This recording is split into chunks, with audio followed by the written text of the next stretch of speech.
right, everybody. Welcome to another edition of the Afternoon Blitz. Gons usually says the date. It's the 21st of March. What a time to be alive. Today I got with me Pride. Pride, how are you doing, my brother? Long time. I'm chilling, my boy. I feel like it's been forever since I've been here. But I am chilling. I'm hot. And I actually have an apology to make. I really do. I owe an apology to Team USA. I really do. That's why I had to come on here, because I was talking all that shit about the pitching, and look at them now. So, humblest apologies. I was wrong. I was incorrect. But they're still not beating Japan. But, you know. Hey, listen, the fact that, I'm going to tell you, Pride, like I said earlier, you know, when you look at the hitting, the lineup, USA stacked. I mean, we look sexy as hell. But then you get to our pitching, and it's just like, what? It's like, what the hell? It's like, you know, like, where did it go? Like, you started off so good, and then this is what you give me for pitching? And, yeah, the fact that we're actually in the finale with this level of pitching, I find it phenomenal. Just phenomenal. It's crazy. I give them credit, you know, 100%. I give them credit, and cried when Puerto Rico got knocked out by Mexico. That was just okay, because right, Jay, I leave Buffalo Wild Wings, right? Yeah. I leave Buffalo Wild Wings. We're up, right? Puerto Rico 4-1, right? I'm like, great, let's go, okay, right? I was happy. I was ecstatic. I was like, let's go, we got it, right? I go with some friends. We do some axe throwing. I suck at it, right? There for like an hour and a half, almost 2 hours. We leave, and I go, oh, wait, I didn't see the rest of the game. How bad did we whoop Mexico? And I open up Twitter, and it's just everyone frying Puerto Rico. I said, wow, haters going to hate. That's what I said. Swear to God, I said haters going to hate. Okay? Got out of Twitter, right? Because right before I got off Twitter, Jeff Passan was tweeting how it was an incredible comeback. That triggered me. That got me tight. And I was like, all right, it's a troll account, whatever. I don't care that he's verified. Troll account. Got out of Twitter. Went to Facebook, and then MLB on Fox, I think, was the one that put it up. That Mexico won 5-4. I was like, yeah, you know what? Who cares about baseball? Yeah, Puerto Rico had a little rough. Frankie was not exactly ecstatic either. I know Dominican Republic had a little rough. You know, a lot of people had Dominican Republic being one of the favorites to get to the finals. Venezuela looked really, really freaking good up until the point where Altuve got hit by Bard. And then I think that just kind of took a little bit out of Venezuela. But lots of good teams, lots of good action. Honestly, you know, when you looked at that Japan-Mexico game, honestly, at the end of it, they came back and rallied. The guy was the guy. I'm not going to say the guy's name because I could pronounce that crap if you asked me. But I will just say this: the man was thinking he was going to bunt. Now this is like supposedly the best hitter of all of Japan, like all of Japan. Like this is their El Supreme numero uno guy, and the guy's thinking about bunting to get the other guy in scoring position and letting somebody else take the glory if they were able to get him home. Somehow or another, the head coach said, fuck that shit. Swing away. Swing away, young Bucky. And he swung away, hit that bad boy 400 feet, got the win. What a time to be alive. And now this is who we're going to face. When do we face them? Is it even this week? What is Yeah, I'm almost positive it's today. I'll tell you right now. Shit! So we get to find out the finale tonight. Oh my God, we have to go get that. But crazy, Tuesday, right? Is it? I was thinking Tuesday. Well, today is Tuesday. Today is Tuesday. Yeah, it's today. Oh snap! I believe it is today. Yeah, as a matter of fact, hold on. Let me, because I want to make sure we get this right, because this is a pretty damn important game. Yeah, it's today at 7, and they are actually going to be in Miami. Wow, so that's going to be 7. That's going to be right at the same time Unscripted comes on. Woo, that's going to be nice. But yeah, man, look. Apparently, Ohtani, I think they're going to let him. I guess he can make an appearance as a closer if it comes down to it. They're going to allow him to be the closer. So I guess you're going to get, and I don't. Again, I'm not good with names in Pride. If you know their names better, please. But it's that flamethrower kid that's out there. It's like 21, 22. I think he's going to get the starting nod tonight. His name begins with an R. I know exactly. Yeah, man, listen, they got names out there for days. I'm just saying, I just know him as a flamethrower. Every time somebody talks about it, they always say the flamethrower. So whoever this, he's supposed to be the Cy Young equivalency to what we have here. So this is like their numero uno guy going up against our numero uno squad. I think they get 90 pitches, I think, before they have to get pulled. Is that correct? I think they're allowed 90 in the finale. So this kid apparently, Pride, he's been known to throw 100 miles an hour all the way through the 8th inning. I mean, take that as you will, right? I mean, I don't know if you give me that to the 8th inning, Pride, that might give you some struggles. If you had to put a score on it, what would you put? Can you hear me right now? Yeah, I got you now. Now I can hear you. I could hear you a minute ago. I just want to make sure. Yeah, I just want to make sure. But here's the thing. I like Japan, and I honestly think Japan's gonna win it. But I don't want to be disrespectful either, because then I feel like people are gonna think that I'm hating on Team USA. So I'm kind of in a conundrum, right? Right. But I'm going to say 5-2 Japan. Yeah. I mean, it's okay. Look, it's okay if you think Japan's going to win. It's okay to say that. Probably you have never been one that I've known to mince words or hold his tongue. So, because that's the way I'm feeling. I mean, honestly, as great as America's hitting is, I just think our pitching is going to do us in. And for you to say 5-2, honestly, in my opinion, Pride, for you to say 5-2, for me, sounds a little conservative on your part. I was thinking more the Japan gets around to 6 to 7 runs or maybe even 8 runs. Interesting. I don't want to be that mean, right? But, I mean, for me, it just comes down to I genuinely believe that Japan has I think they have, in terms of their pitching staff, the best pitching in the world. And then their hitting, in terms of the world, I think it's elite and up there with anybody else's that you could put together. I don't know, though. Let me ask you this, Pride. I mean, I understand, and it's not that I'm not on board with what you're saying about Japan's pitching, because we know how good Japan's pitching is. But but that's the thing about America. Like, we don't really put out our best pitchers. I mean, we're not putting Scherzer, DeGrom, or even Verlander out there. I mean, those are 3 guys that honestly could really put an ass whooping on Japan if they were playing. They're not playing, but if they were playing, you know what I mean? I necessarily don't know that, though. We don't really know that, because for as great as they are here, we haven't seen against them. So I mean, let's think about it now. A lot of the pitchers some of the pitchers that they face in the WBC, they play in the majors, right? Like, we've seen Juan Soto take, Max Scherzer deep, right? We've seen Justin Verlander have to get pulled because Baez put work on him. Like, we've seen this stuff before, right? So I'm not necessarily going to say that, but then another thing also, you play with who you got, right? Like, yeah, it sucks that Scherzer and Verlander ain't there, but it is what it is, right? Because at the end of the day, you're out there with what you got. I'm not going to say absolutely. I definitely agree with you. And let's be honest, I'm not expecting Scherzer, Verlander, or DeGrom to go out there, because at this stage of their career, at this stage of their health and their age, they got to be selective about where they pitch. They really kind of do. But at the same time, man, I mean, I feel like as Americans, or even as just baseball fans in general, no matter what country, if you're not seeing truly the best out there, it's kind of like, okay, yeah, Japan beat the U.S., but did they really beat the U.S.? Or did they beat the ones that they gave up available? Like, we got their guys that just came up out of the minor league pitching. You know what I mean? No, they beat them. They beat them. It's the same. Except for old-ass Wainwright. He's like the grandfather of the group, but Jesus. But it's kind of like the same thing with the FIBA championships, right? When it was basketball, right?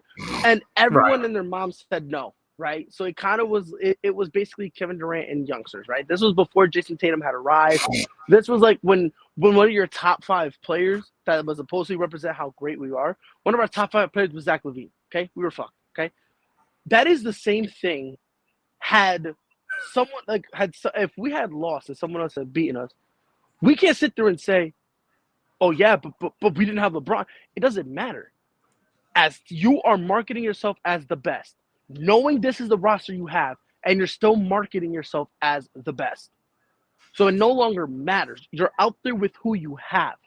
Oh yeah, You know I what I understand mean? that. Yeah, So it's like if people are gonna say, and and mind that's you, what I'm not makes me saying mad I'm is not I saying feel the like same. because what you're saying is 100% correct. That's where I get mad because I feel like Japan is giving us their best. Everybody's giving us Yeah, the U.S. doesn't really. I mean, on the hitting side, we are giving you the best, but on the pitching yeah. side, it's like we're giving you like our sub, not even B team, like D, E, or F team, of pitching. You know what Mm-hmm. I mean? So it's not like I feel like us as US is letting the other teams down, but not giving them our best. You know what I mean? And at the same time too, you gotta understand, Jay. This is also a time in sports, right, where a lot of other teams are catching up, or a lot of other countries are starting to catch up and catch up quick, fast, and in a hurry, right? Right. If we did this 10 years ago, Japan would be good, but they wouldn't be looked at the powerhouse as they are now. If we had done this a few years ago, the conversation would have been different. Like, think about it. With basketball, we looked like we were struggling. Soccer, we've never even been in the conversation respectfully. So let's just Right. get soccer up out of this conversation, right? I mean, Right. and then when you look at other sports that's like worldwide, that has like a worldwide feel and is known worldwide. Let's be honest here. What American teams or Americans are really dominating at it? Really not, right? Because another of the biggest things and biggest sports in the world is cricket, right? Right. You tell me what you name me. Just name me one American that's dominated. Okay, you had enough time. You're not going to find anybody. Tennis, right? I mean, in tennis, it was Serena. I think she retired for the 57th time, right? Yeah. I don't know who retires more, her or Ric Flair, but this is ridiculous, right? Because just go home. I don't even think Ric Flair ever really retires. I just think he just says, "Look, I'm gonna come in when I feel like coming in until I'm dead." I'm pretty sure he just. I'll just make videos until I'm dead and do commercials with Ice-T in them. It's all good, right? But again, the same thing is like soccer, right? Even so, yeah, we have the MLS here, but that is nothing compared to the Premier League and La Liga. Like that, there's nothing compared to that. So it's like the three sports we really have: baseball, football, soccer. Those are really the only three sports that America truly, legitimately dominates in. Basketball, all of a sudden, everyone else is looking like they're starting to catch up. Never mind the fact that the world has kind of been nipping at our heels for a while. You know what I mean? Like, oh yeah, absolutely. So, you know what I mean? And then now baseball, now it's looking like, we need to have a built-in excuse. So even if we come in second, which again, considering how bad the pitching is, this isn't something that's, the pitchers have stepped up, and I'm going to give them plenty of credit for that. I'm going to give them plenty of credit because I didn't think they would be able to do this. So I'm going to give them plenty of credit, the credit they deserve, you know what I mean? But it's just an instance of if we lose, we need to find an excuse when the reality of the situation is you just lost. That's just it, right? Like when DR lost to Puerto Rico,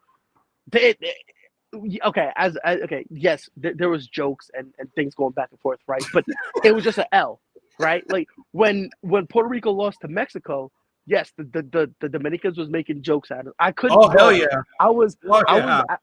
So my wife, right, Aaliyah, we were at her friend's house, right? And her dad was just frying my lap because, my mom had bought me a Puerto Rico hat, right? So I was wearing it, but I couldn't wear it when we went axe throwing. I wasn't allowed to wear it because they were like, we don't want any loose articles dangling. I said, fine, whatever.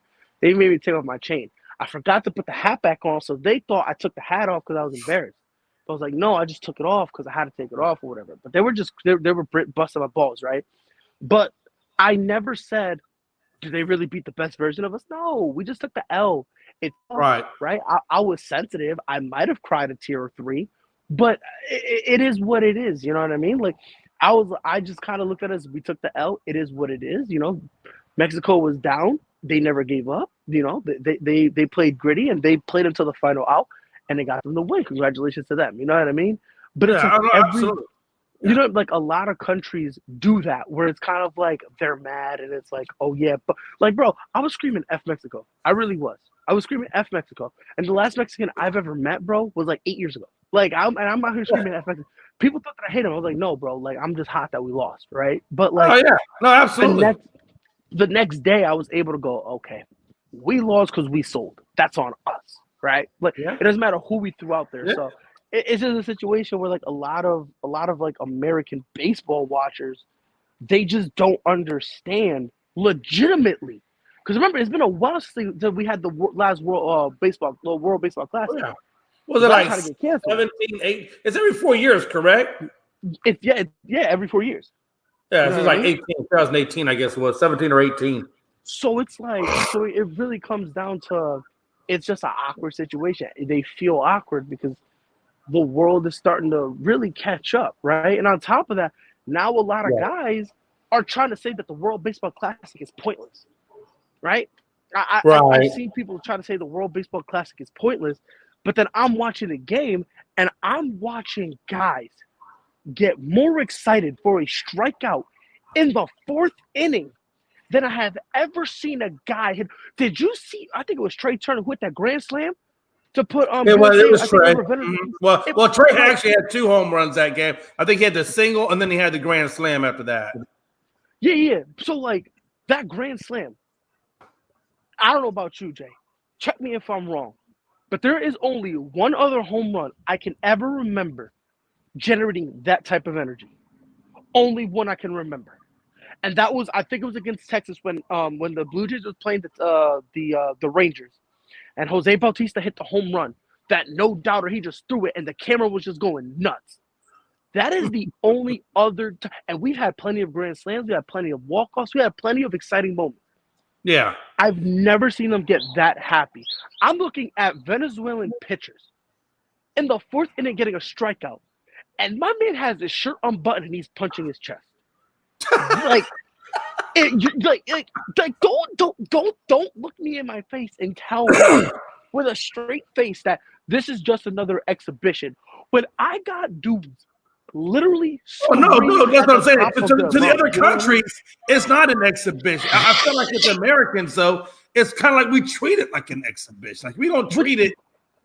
And this is our pastime. Like literally, this is America's oldest sport. This is the oldest thing we got is this, and we just take it haphazardly. Like, and it's bizarre too because it's not even the players that think that. It's just there's a weird subset of fans that just believe this weird notion that it is what it is. This is just an exhibition, and it's bizarre to me for them to think that because I'm like the guys who are playing, right? They're playing because they want to, and these are some of the best players in the world. Oh, right? Absolutely. So it's this bizarre thing where it doesn't matter, and it's kind of like, and here's the hypocritical part about the fans. The fans want more baseball games, right? Right. They'll complain that spring training isn't important enough. Then every 4 years you get the World Baseball Classic, and now that's a meaningless exhibition game. But it's bizarre to me because it's like, wait, but you want more baseball.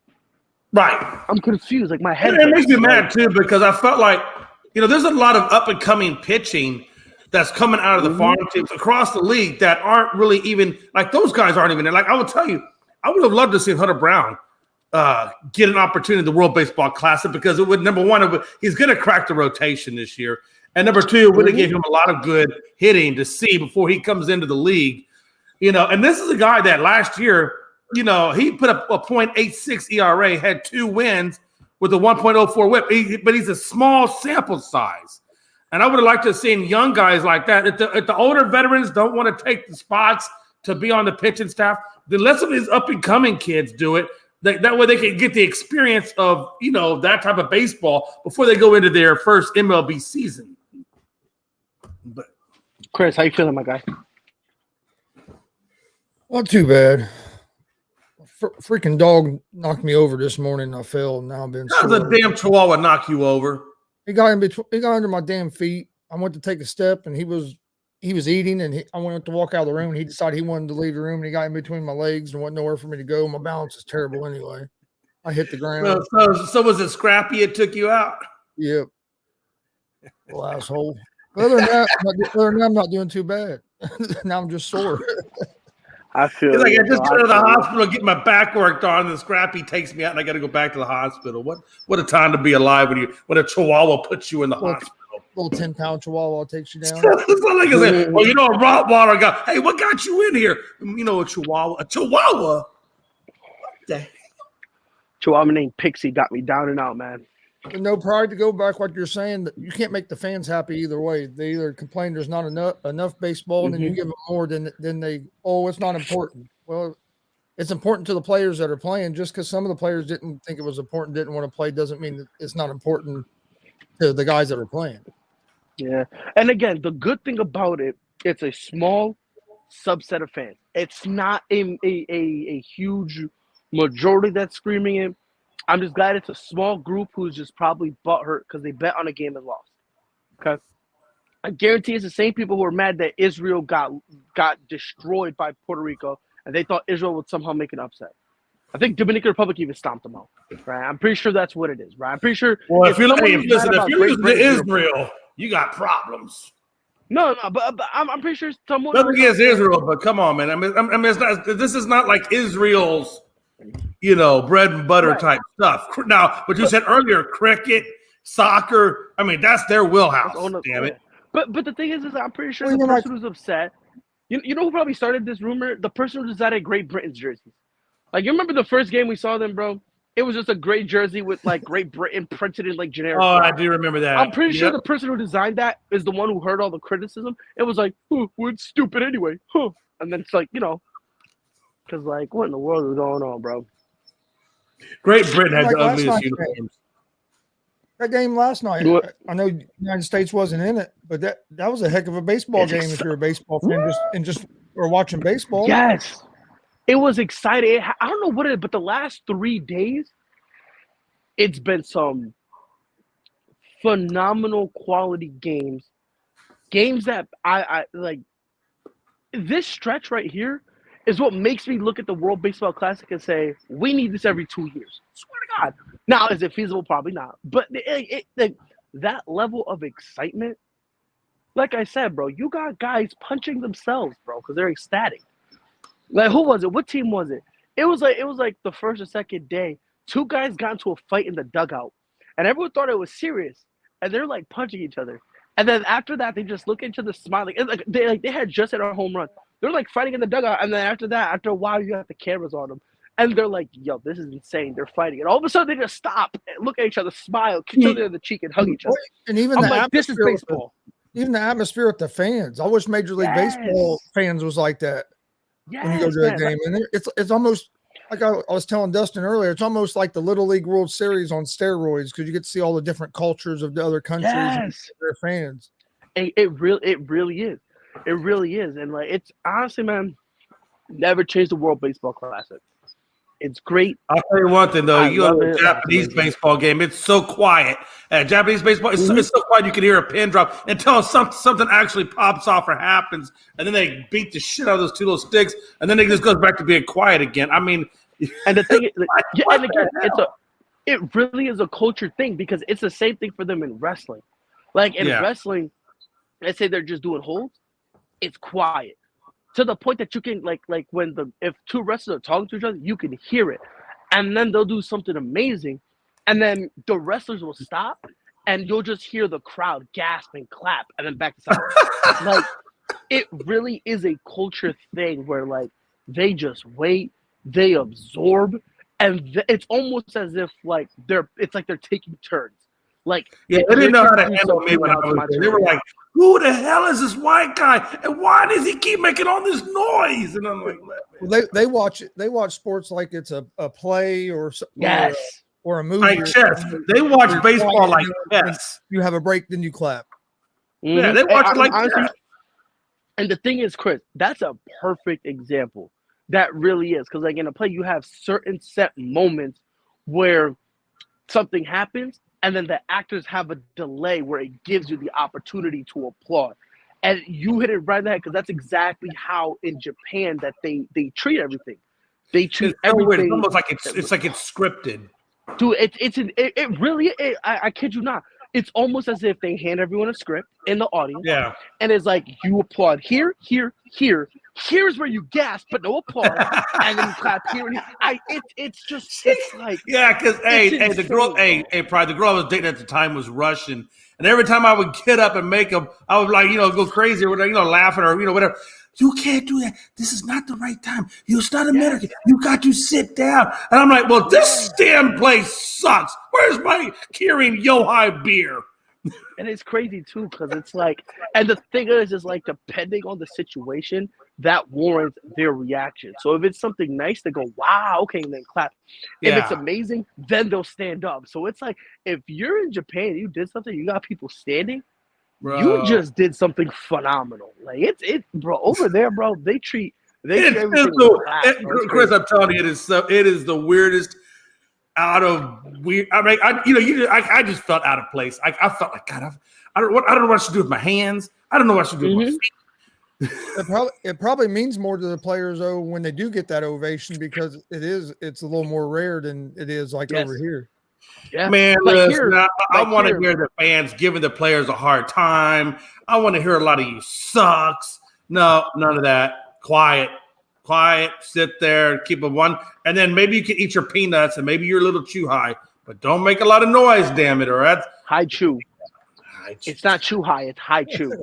High chew high, whatever. I'll tell you one damn thing. That little dispenser didn't give a damn. All I cared about is my money going in there. He give me whatever I wanted. You're right. You're all right.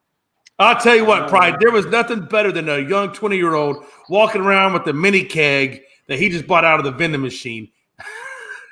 You were 20 at one point? When was that? Yeah, man.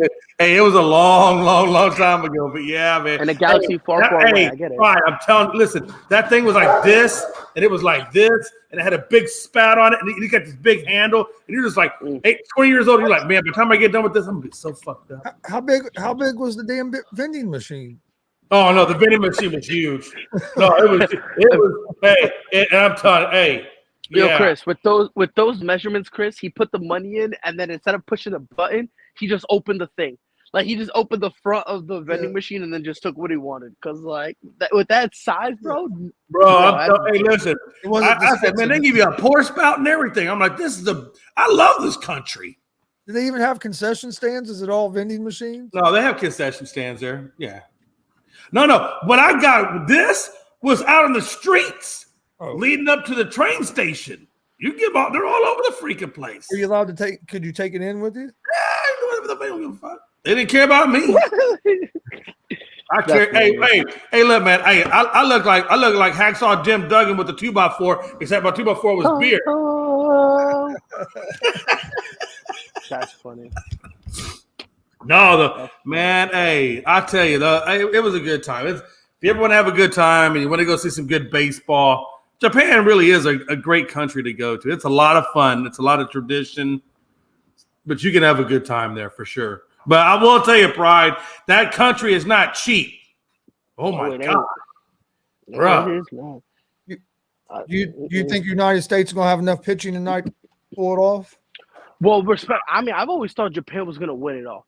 I always thought, now the fandom in me was pulling also for Puerto Rico and Dominican Republic, right? Because that was just the fandom in me, right? But overall, I honestly thought Japan.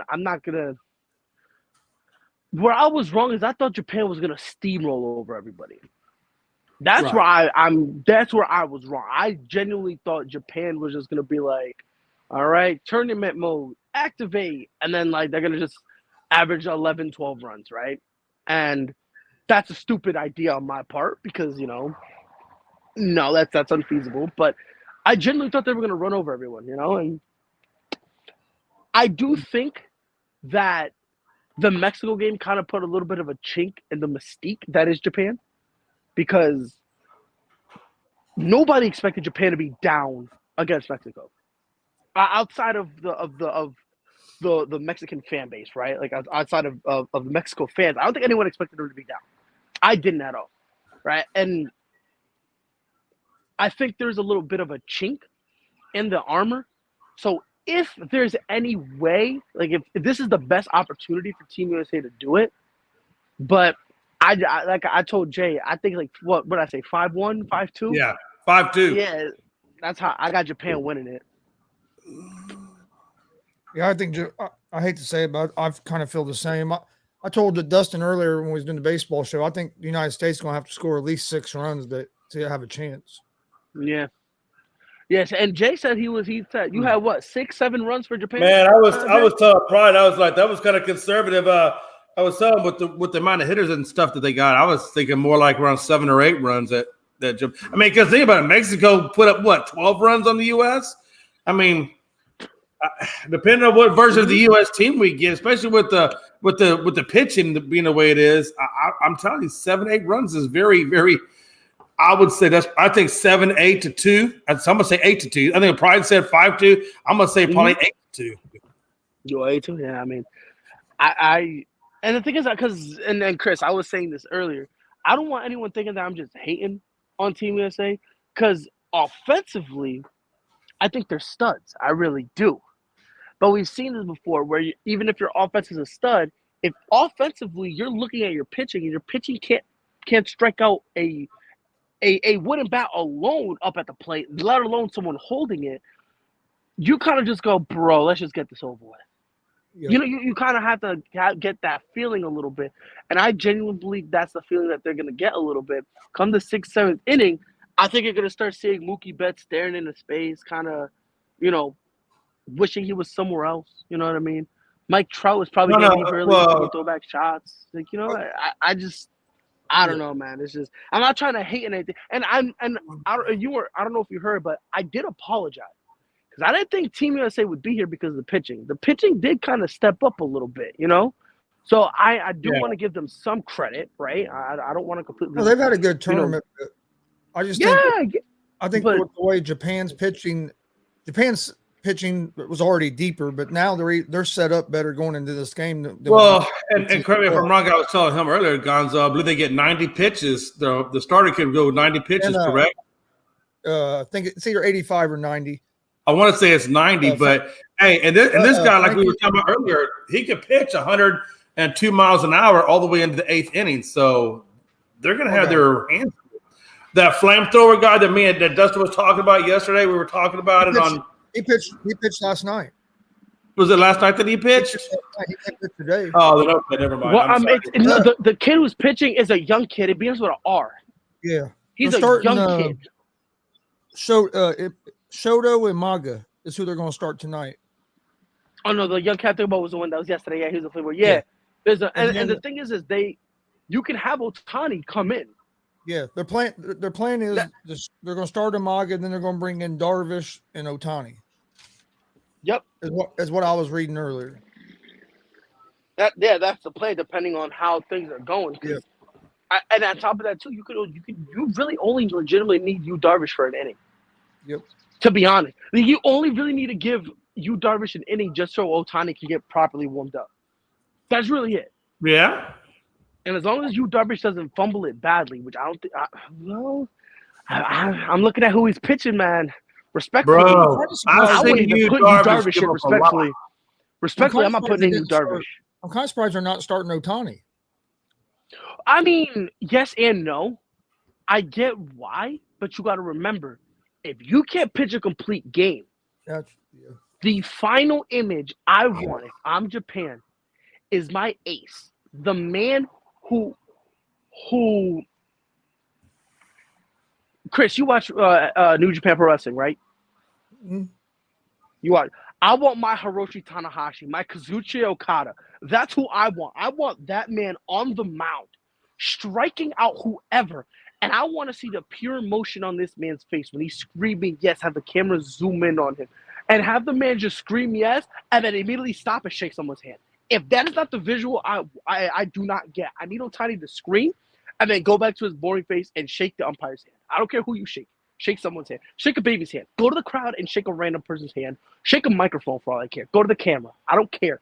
But to see this kid who is becoming the face, not just of Japan, but of Major League Baseball, he's going to be the last face you want to see from Japan. 110%. He's the last face you want to see from Japan. And Japan already has the better pitching staff, and in the United States, we're not even set up good with our pitching staff going into this game because Lynn's not available, Wainwright's not available. So every basic virtually. We have only 4 available pitchers. I think so, something like that. Someone fact check. I think like 4 or 5. God. And of them, they're the ones we don't really, frankly, respectfully, we don't even want to use. Let's be honest. We have to use them right now because we have no choice. That's why I was confused when USA played when USA played Cuba. I was confused when they put Adam Wainwright on the mound. Yeah. I was like, why would you do that? Like, that's kind of. I mean, I kind of a little bit understood because it's like if you don't win this game, it won't matter. He won't be available for next game anyway. But it's like, okay, you got through that. Now who you got? Oh, nobody? LOL. Wild, bro.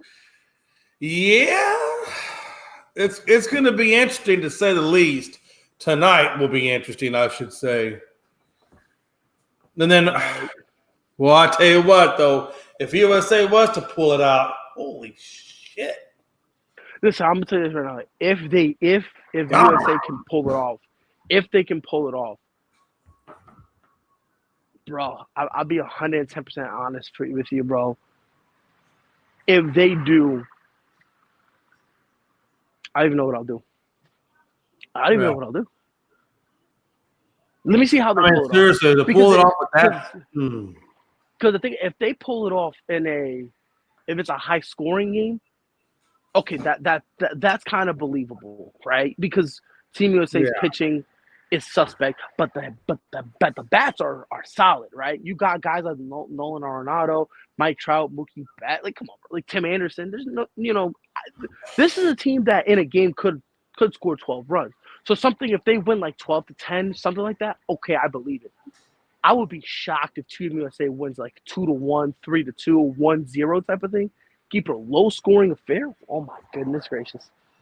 Oh man, I'm gonna have to actually write apologies. I might actually have to pen them out. Swear to God, I might have to because like USA to win, they're gonna have to. They need to jump out to a lead early. Yes, I'm talking about like 5 runs. Chris, let me know if I'm too high, too low, if I'm just right. By the 3rd inning, they need 5 runs. That's what I think. 5-6 runs by like the 3rd, and then try to hold on. Right, and do that, and then after that, just kind of after I get the 5th run, by the 6th inning, I'm playing small ball. I'm talking about I'm more worried about slapping some infield hits, running out, just little league baseball. That's what I honestly would do. Not even really. I mean, if I could score, great. But my main purpose would be for them to start pulling pitchers. Because once if they go 4 pitchers deep in this game, Japan's gonna be in trouble. That's why I think you need like 5 by the 3rd, because then their starter will be out. Right. You'll be getting the Darvish or Ohtani early, and then if you can get the Ohtani early, that's what you want. That's what I'm saying. If you can get Ohtani by the 4th or 5th inning, that's honestly the most ideal thing for Team USA, because you knocked out their pitcher, and again, and I'm being honest here. If I'm Japan, I do not put in Darvish. I avoid that at all costs. Oh yeah. I'm definitely avoiding Darvish. If you put Darvish in front of Mike Trout, Tim Anderson, Mookie Betts, respectfully, Darvish is retiring from baseball. Respectfully, Trey Turner would redesign everything. 110%. It is the matchup I'd like to see is Ohtani versus Trout, just because we know. Yeah. Because nobody knows Ohtani better than Trout. That'd be great. Plus, that'd be huge bragging rights in the clubhouse that same season. I feel like they probably done it before, like in practice. Yeah. I'm pretty sure Mike, because I don't even think it's been ill-willed. I'm pretty sure like Mike Trout gives me the vibes of like kind of want to play. Like you guys watch anime, right? Right. He gives me Goku from Dragon Ball Z vibes, where he looks at somebody and he goes, huh, you're very, very, very, very good. Let's see who's better. Come on. That's the kind of vibes I get from Mike Trout. Like, no hatred, no anger, no I'm going to beat the bricks off you, none of that. He just looks at you and goes, oh, wait, everyone says you're great? All right. Come on. So you're saying at the end of at the end of Rocky 3 where they're going to the thing and they want to find out who really is the best. They're having that Rocky. Yeah, exactly. Where it's Rocky and Apollo Creed and they're in the gym and they have their private thing. There's no hatred, no ill will. It's just like, let's just see who's really better. I'm pretty sure Trout and Ohtani have done that before.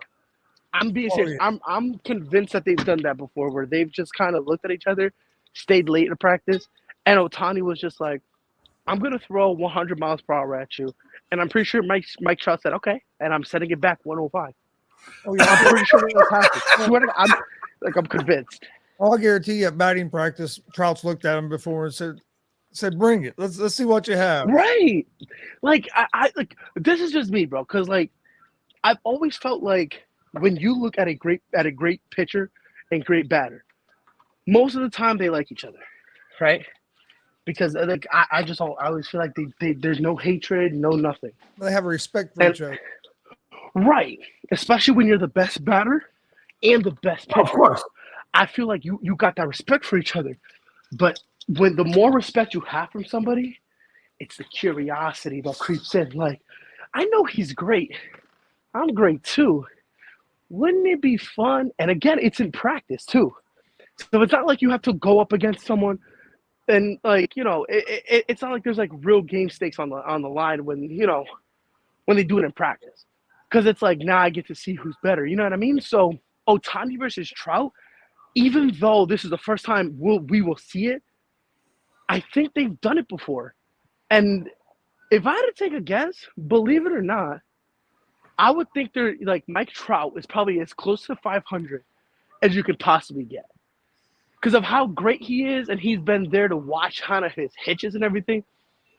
I'm pretty sure that you'll see something like, let's say Mike Trout hits a single, Ohtani will probably clap for him and go, okay. And you know, and I think they'll laugh. I don't.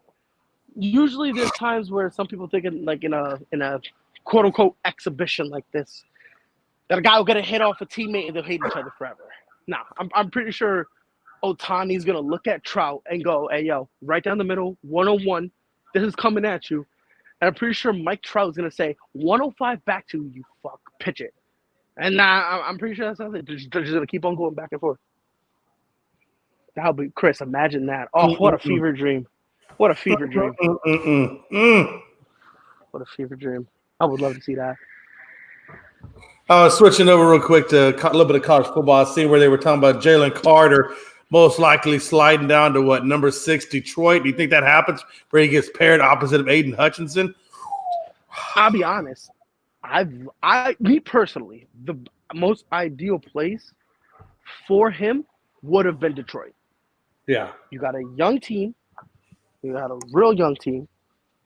Building up a great culture. Opposite of Aiden Hutchinson, I think that would be the best place for him. Because now I wouldn't even want to face man that fucking defense. Because now they picked up Sutton, the pair opposite of Okuda. Right. And they just brought in Garner Johnson to play the safety role over there. Oh my god! So now they're starting to bolster themselves up a lot. This will be. Remember how people had always had that question? What if when the Houston Texans got Jadeveon Clowney, what if they got him and J.J. Watt was younger? Oh yeah. This is what it is. This is what it is. This is what it could possibly be. Because now you got the super freak that he was, though, and he's not still, I guess, a little bit of a freak, but he lost, man. He just never really, when he first came into the league with the Texans, man, right when he got that first injury, I had bad feelings, man. And I think Jadeveon Clowney just never lived up to what he should have been. You know what I mean? For me, what it was with Jadeveon Clowney, and Chris, let me know if I'm wrong.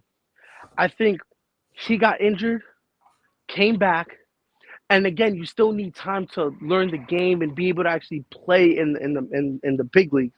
But when he came back, J.J. Watt would get injured, And then when J.J. Watt would get injured, he's getting double teamed. So he felt like he couldn't do anything. Then he would get injured, and then J.J. Watt would come back. And then J.J. Watt would get injured, and Jadeveon Clowney. Like, they didn't really have they those never many ever games could be on together. the same page. And I genuinely feel like had J.J. Watt been able to stay a little more healthier, I don't think Jadeveon Clowney gets injured as much as he did. Because you got to remember, there are times Jadeveon Clowney's getting triple teamed. Yeah. You know what I mean? And the problem with J.J. Watt was I felt like the Texans, they put too much weight on him, like physical weight. Like you saw J.J. Watt when he first came to the Texans and those first couple of seasons, he was a big guy, but man, by the time, he got where he started having all those injuries, he was a hell of a lot bigger. Like I think they put too much muscle mass on that frame, and I think that just destroyed J.J. Well, no, I think the other big problem with JJ is like Clowney not being healthy. So the guys they try to. Well, I mean, both of those are issues, but I definitely think that they put too much on that frame. What I'm saying is, I think JJ was just trying to do too much because of guys being injured and stuff. They never could put people around him on defense, so he would try to do too much, and then he would end up injured. Well, I think the thing is, honestly, I mean, I was about to say, Jay, you and Chris's point actually goes hand in hand because remember, for the longest time. He really, in terms of that front line, he was the dude. Oh, yeah. So it probably was a situation. He was so much the dude. They're sitting there put him on offense and telling JJ, yo, go be a tight end or something. Right. And so there probably was times where he felt like, I got to get bigger because I'm looking around and the little help I do occasionally get goes down. So now, to Chris's point, he probably feels like, now I got to do way more, which again falls to your point, Jay, a little bit too, where he's probably thinking, okay, fine. I'm going to put my body in a shape where you can put me anywhere on that line. So if anybody goes down, you can just put me right there. And he's got some solid speed and solid footwork where if you need to, you could put him at linebacker for a couple plays. Right. They were doing like what they're trying to do in Michael Parsons, where they're trying to make JJ a hybrid, but also a damn offensive weapon as well. I mean, which JJ was able to do. But the problem was the defensive line would get so ravaged, he couldn't really shine and show himself as that hybrid that basically created the path for a Micah Parsons to be able to do what he does and people take him seriously. Because if it wasn't for J.J. Watt and Micah Parsons comes into the league, no one's taking him serious like that. Even though the kid is a stud, let's not get it twisted. And your kid point is a stud, but with him putting on that weight, I think a lot of that had to do with all the injuries because when you're injured, what can you do? You're working out. You're trying to rehabilitate. So all he was doing was working out, trying to put on more muscle. I would like to see instead of lifting the weights, and some of them injuries, whatever cardio it is you can do, whether it be bike or whatever. Well, and I was going to say, and with some injuries, you can't do a lot of cardio, or even swimming. You can do swimming though. Yeah, but I'm saying, like if it's a leg injury and you're not being as active, you're going to put on weight, and then you got to lose that weight. So, I see your point as well. I think it's like Pride says, combination of both. I tell you, man, I just felt like when you look at Clowney and Watt, man, that could have been one hell of a situation had they. The Lions are looking tough because what was their biggest problem last year? Their defense was terrible. Defense. And I tell you right now, this defensive team this year is going to look incredible. Honestly, they're going to be incredible. And the thing about it is, I see that North Division really rising up because now with what Chicago's done via free agency and all the draft picks that they have. If they mold that team right, those teams are going to be, ferocious going at it. Can I ask a quick question? Yeah. Is it fair to say that Jared Goff deserves respect?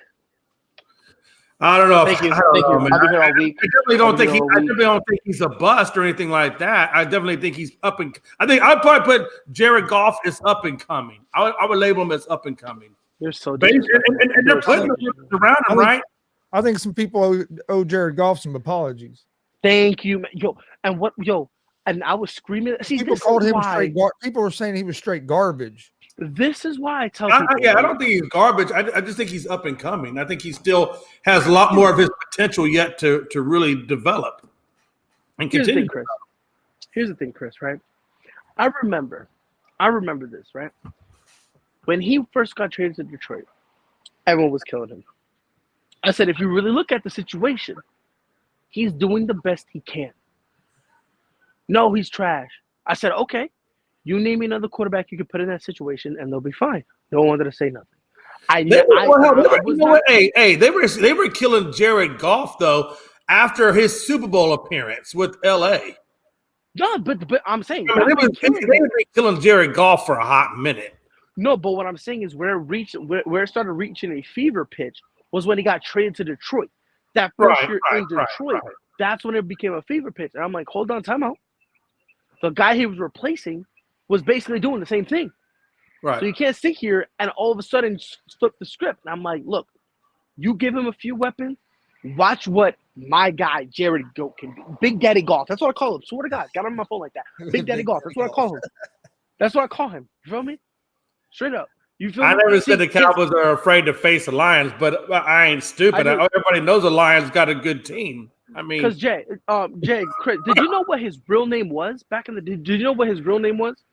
Wait, who we talking about? Frankie or who? Jared. No, Jared. Oh, Jared Goff. No, his real first name was, or his last name was really Jared Golf, Golf. That was his last. But guess what? My man take no L's. He don't know what an L is, so we just changed it to an F. That's what it was. that's what it was with my man Jared Goff. Feel me? Not a single man. He didn't know what L was. I asked him, how many letters are there in the alphabet? He said 25. Like it was a SpongeBob. I started giggling. I said, wait a minute, what? It don't make sense. I started saying that L. He said, what? If you look at his numbers last year with Detroit, they're not too far off what Stafford was doing in Detroit. No, it wasn't, and that's why I kept telling people. Now, granted, I'm not going to sit here and pretend Jared Goff is going to be the greatest thing ever. But I always thought I put him in the situation. If you put him in a good situation with a coach that believes in him, the kid can give you wins. He can bring you somewhere. He really could. Well, I mean, think about it like this. I mean, he had to be good because he did. At the end of the day, he did get the Rams to a Super Bowl. So you're not a shitty quarterback if you put your team in a Super Bowl appearance. Even if you don't win, I mean, we kind of had to know. It's a bad quarterbacks make it to the Super Bowl, Jay. Yeah, I mean, Eli Manning. You know what I'm saying, though. You gotta remember, Trent Dilfer won a Super Bowl. Trent Dilfer wasn't a shitty quarterback. He was just a good game manager. He was a horrible quarterback. He was horrible. Hey, hold on. Don't be murdering me. I'm not saying we call quarterbacks game managers when they're terrible. I mean, look, I'm not saying the guy's Hall of Fame material, but still, you still gotta be able to place the ball and hand off and do all the right things. I mean, he's not like garbage. He was horrible. Horrible. He handed the ball off and went and stood on the sideline and watched the defense win the game. And it came. Did he turn the ball over when he did hand it off? You can't turn the ball over when you're never throwing. But did he die? No, he's still alive and kicking. So you got me there. He ain't dead yet. So you got me there. You got me there. And Frankie, to answer your question, I like the Isaiah McKenzie pickup for the Colts. Yo, Chris, quarterback. Who you want? Oh man, who do you want? I think what they're going to do, and I kind of like this plan now that since they brought in Minshew, I think they're going to draft like Hooker or somebody like that in the second round. Okay. Oh, so you think second round? Yeah, I don't think they're going. I don't think they're going to take anybody. I don't think they're going to take a quarterback at 4 since they brought in Minshew. No, I mean, so here's what I thought they were going to do. Ow! What? But no, I have been hearing that they're going to. I've seen people think they're going to move up. They're going to trade up to 3 to get Levis. Why would you move up to get Levis? I mean, first of all, why would you move up? Period. Yeah. I mean, why would you move up to 3 unless Arizona was already planning to trade out of the 3? Because Arizona's going defense. Right. So and that's another thing. I'd either stay where I'm at or move back. Either. Because my thing is, here's my thing, right? It's what? Carolina at 1. Who's at 2? Houston at 2. Yeah, Houston's at 2. Carolina or Arizona's at 3, and then Colts are at 4. So it comes down to, okay, you're going to lose 2 quarterbacks. Fine. You still got another 3 you can pick from. So I'm not really moving. Because, again, Arizona's not going to get a quarterback. They're I think, Jay, you were the one who said it. They're going to go defense. I think either you or Chris said it. I'm pretty sure at one point you both said it. But they're going to go defense. So it's kind of a situation it'll be dumb for you to move up to 3 Yeah. When, if you're going to be honest, if you're at 4, the same quarterbacks are going to be available. Right. And let's say worst case scenario, let's say worst case scenario, Arizona decides to flip the script and they decide to go, okay, let's go get a quarterback. You still got what, 3 more you can pick from? So it's not like you'll be in a situation where or Richardson will probably go to Carolina because Detroit's not going to take one at 9, and I don't think the Eagles are going to take one at 5. So I think somewhere in there, I think that Carolina winds up with Richardson. So that's kind of like you think Carolina? You think Carolina's going to take? Yeah, I think Carolina takes Richardson. You think they'll take Richardson at number 1? Oh, that's right. Carolina's got the number 1 pick, right? Oh, never mind. I'm sorry. I was about to say, I forgot Carolina had 1 spot. I think Bryce and Stroud go. I think they're the ones who go first. Like Bryce and Stroud. After that, who really knows what's gonna happen, bro? Because I don't know, bro. I'm kind of worried the Colts might take Richardson at 4. That kid's a freak athlete. Yeah, but what worries me is this completion percentage of only 53%. Well, but that's where if you get a good developing coordinator or a good developing quarterback coach come in there that can develop his game. I mean, that's the risk you take with Richardson. But at the same time, you can improve that if you don't have to put him right there in the spotlight. Sometimes you can improve that. We've seen guys be able to improve. I mean, sometimes, yeah. I mean, there's no guarantee on that, right? I mean, we've seen guys be able to improve their accuracy, and we've also seen guys not be able to. There's a risk and reward. I mean, I think if he pans out to be what his ability is, he could be, I think, real good. But there's also a risk that he could be a bust, especially if you. I just think you're reaching taking him at 4. I think he's a guy that's a little bit of a project that you should take a little bit later in the first round. I mean, yeah, but the Colts where you guys are at now, you guys are able to be in a position where you can, do that, where you can have like a project guy, because you can have Gardner Minshew, right? Let him be the starter for the season. Then you can look at Anthony Richardson and go, okay, let's see, how did you improve? How did you do? Are we comfortable? Are we comfortable with you? Are we not? What's the move? How do we go from here, et cetera, et cetera? You guys do have time. I do agree, though, that at 4, it is kind of a reach, but here's kind of the reality of the situation. Outside of Stroud and Bryce Young, there is some level of reach. Yep. I'd rather move back, take a guy like Hooker, and then if you have another terrible season this year with Minshew, next year I like the quarterbacks coming out in the draft better with Williams and Drake May. GBO. I mean, that's another thing, though, too. I mean, you can do that, too. Because the next year isn't really going to be that bad. So that's actually another option, too, that you guys have where you don't necessarily have to panic and make a move this year. You guys can kind of just be like, okay, cool. But even then, who would you get with the 4th pick, though? What would you do with it then? If you're this year, I would trade back. You would trade back? I'd trade back or get an offensive lineman. I don't know about trading back. Well, if you're who again? Maybe. I'm a Colts. If you're the Colts? I mean, if you don't want to quarterback this draft, and you want to try to start next year's draft, I guess you go. You can probably take that Skronsky guy out of Northwestern or a Paris Hill or whatever. Take offensive lineman or move back later in the first round and then take a. I don't know if I move back. I think I just take I take Skronsky out of Northwestern at number 4. I would not take him at number 4. Of course you wouldn't. You're Chicago. You're wanting them at number 9. I mean, that really is the biggest need for the Colts, though, is that offensive line. It really is. So I mean, here's my thing. You could move back, but then if you move back, you do run the risk of somebody else taking him, and then you're stuck with Paris Johnson, which is not a bad one either. But man, you really need the best you can get at that 4 or 5 spot. Desperately, if we're gonna be I honest. would take Jalen Carter or Tyree Wilson. I think Carter's going to wind up going to Detroit, though. And I know around here in Indy, you're hearing a lot of rumors that the Colts are going to make an offer sheet to Lamar Jackson. I mean, yeah, sure, they'll Yeah. offer it to him, but who cares? Who? Hot take. Respectfully. Tell him I Pride. mean, no, Tell him Pride. no. This is not a hot take. This is real life. Like, Tell him yeah, Pride. they're gonna offer him, and guess what they're gonna offer him? The same thing that the Ravens did. Yep. Tell him Like, Pride. like, come on, no. Like, if we're gonna have a conversation, let's have a conversation. If no one's ready for reality, then no. Oh, Because here's the weird part about it. No. Because listen. I ain't hating. I just love when Here's the Pride weird says part, Pride ready? takes him on a trip. Listen to this, The Jay. same Look how he's about to people. take Think him on about a this. trip.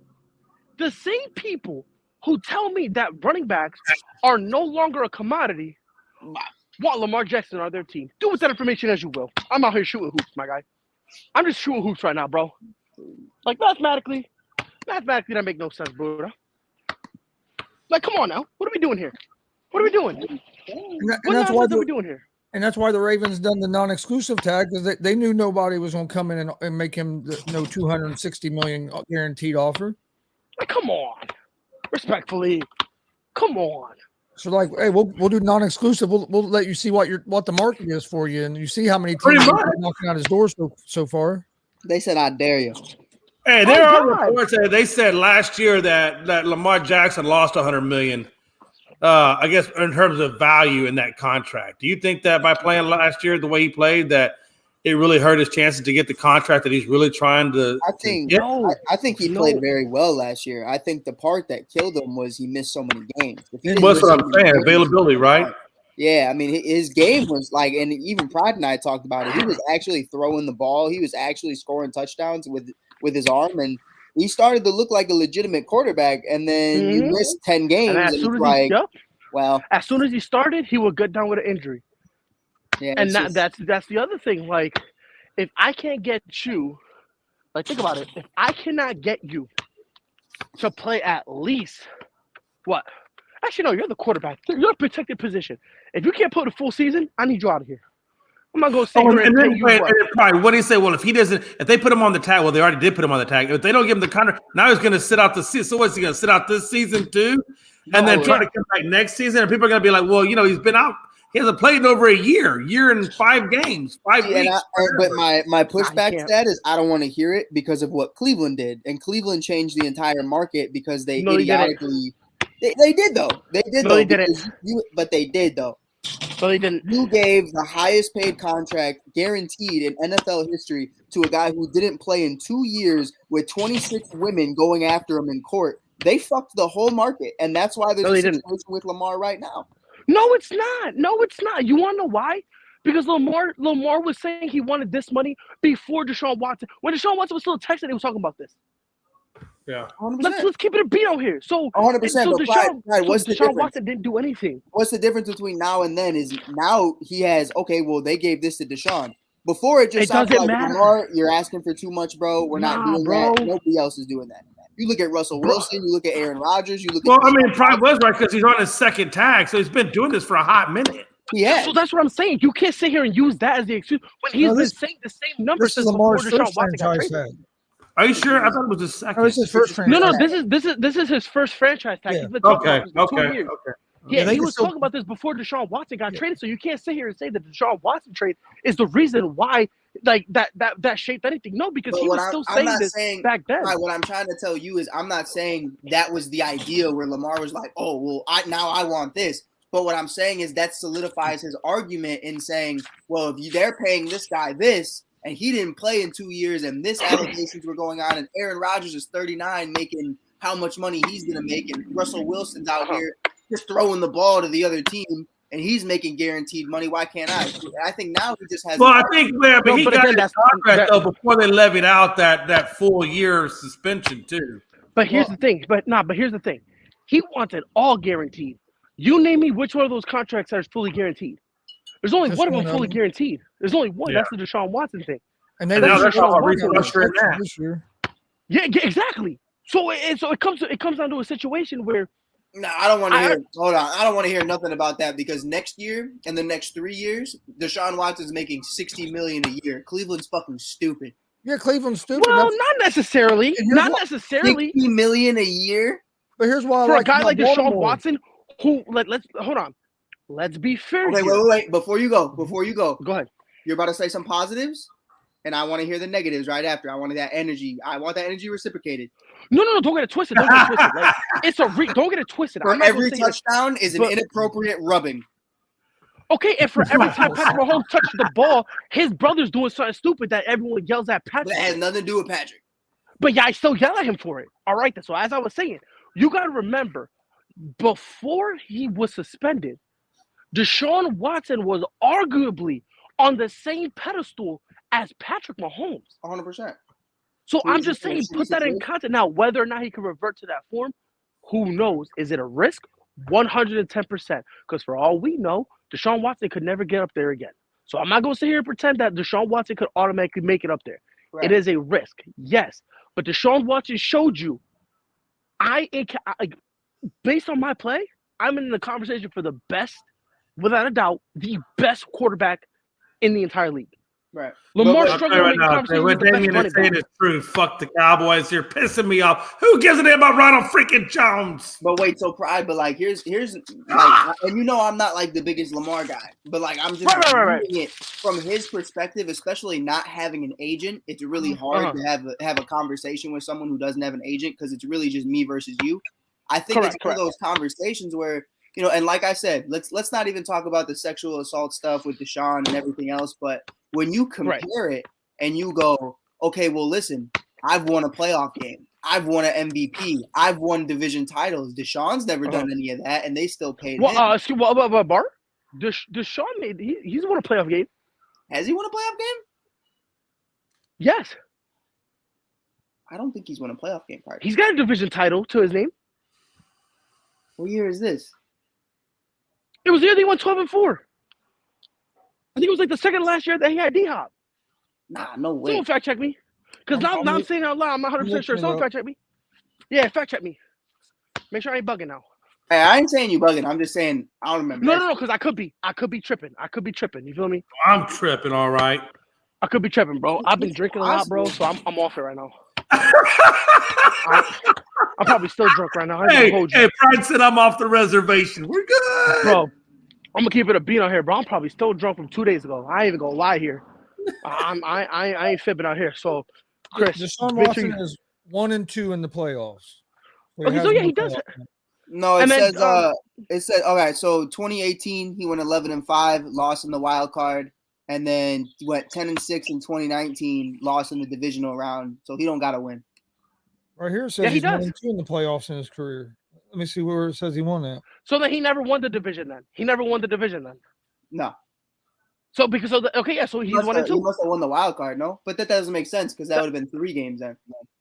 No. He's 1-2 because he played in the AFC, or he won in 2020. They're saying it says AFC wild card 1-4 2020, then AFC divisional. It says they went 4-12 in 2020. No. It was no. You had it. It was the year that they won the wild card and then played the Chiefs and sold. That's the year I'm talking about. Man, bro. They had won a game. They won the wild card, and everyone was thinking, oh yeah, this is the year that Houston could do something with the Chiefs. They was up like 28-0. I think going into the half, and then they sold the second half.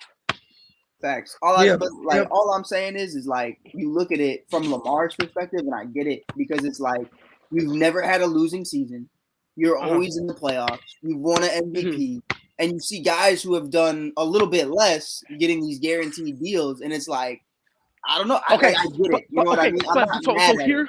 So here's my rebuttal. Here's my rebuttal to that. Here's my rebuttal because if Lamar wants to look at it this way, I'm not going to look at guys who've done more than him and unfortunately is getting paid less. Imagine if I started doing that. 100%. But the thing I think that's different is their contracts are already set. You know what I mean? Like if those guys were free agents right now, like Aaron Rodgers is a perfect example. He's about to get a bag from New York. Whatever that bag may be, it's going to be a bag. And I think that's something right now, you know, you look at a guy like Kirk Cousins or someone else along those lines and it's like, well, yeah, you got decent money, but if you were a free agent right now, you'd probably make a shit ton more. And it's just because he's available. You know, let's say. Why is that? Here's my question. Why is everybody saying that Lamar's getting done wrong because the Ravens won't give him that contract? But nobody was saying that about Kirk Cousins when he got franchise tagged twice by Washington, and they wouldn't. Let's be honest. At the time, at the time, you know how Russ was doing this Cowboy Country Let's Ride thing, and he was just like the power positivity, that whole thing.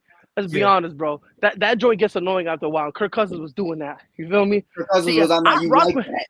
I rock with Kirk Cousins now because I stopped Kirk. That's my boy. Right, put the picture up. Put the picture up. I gotta go find it. Put the picture up. Put the picture up. I gotta find it. Hurry up. Nah, this show is not going on until I see it. This show is not moving on until I see it. All right. Come on. I'm trying, bro. You selling me out right now. You selling me out right now. You just kept talking and it would have. No, I can't. I can't, bro. I can't. Oh, the images are loading. No, I'm depressed. Mike is selling me up. Wow, Mike. No, I'm not. Ladies and gentlemen, Mike Hughes at the Shy Kid is selling out right now. And I also think Baltimore is saying, hey, just because other people gave full guaranteed contracts, we're not going to make that. We think it's a bad contract, and we're not going to make that mistake. Go play with them then. Go play with them. And now. I think that's why what Baltimore is saying when it comes to giving Lamar Jackson that guaranteed contract is we're not going to make that same mistake and give you a $260 million guaranteed contract as what Cleveland has done with Deshaun Watson. And here's the thing. Here's the thing too with in regards to that, like Lamar is now going to other teams. Now name me one of the teams that's giving him what he wanted. Thank you for coming to my TED Talk. Yeah. So you can't sit here. That's what I'm saying. I'm agreeing with you. I stole Kirk. Let's go. See, this picture right here. No lie. This quarterback right here, he's the GOAT. He's the iced out GOAT. That's my quarterback right there. That's my quarterback. Tom who? What, Brady? Nah, bro. Kirk. Right.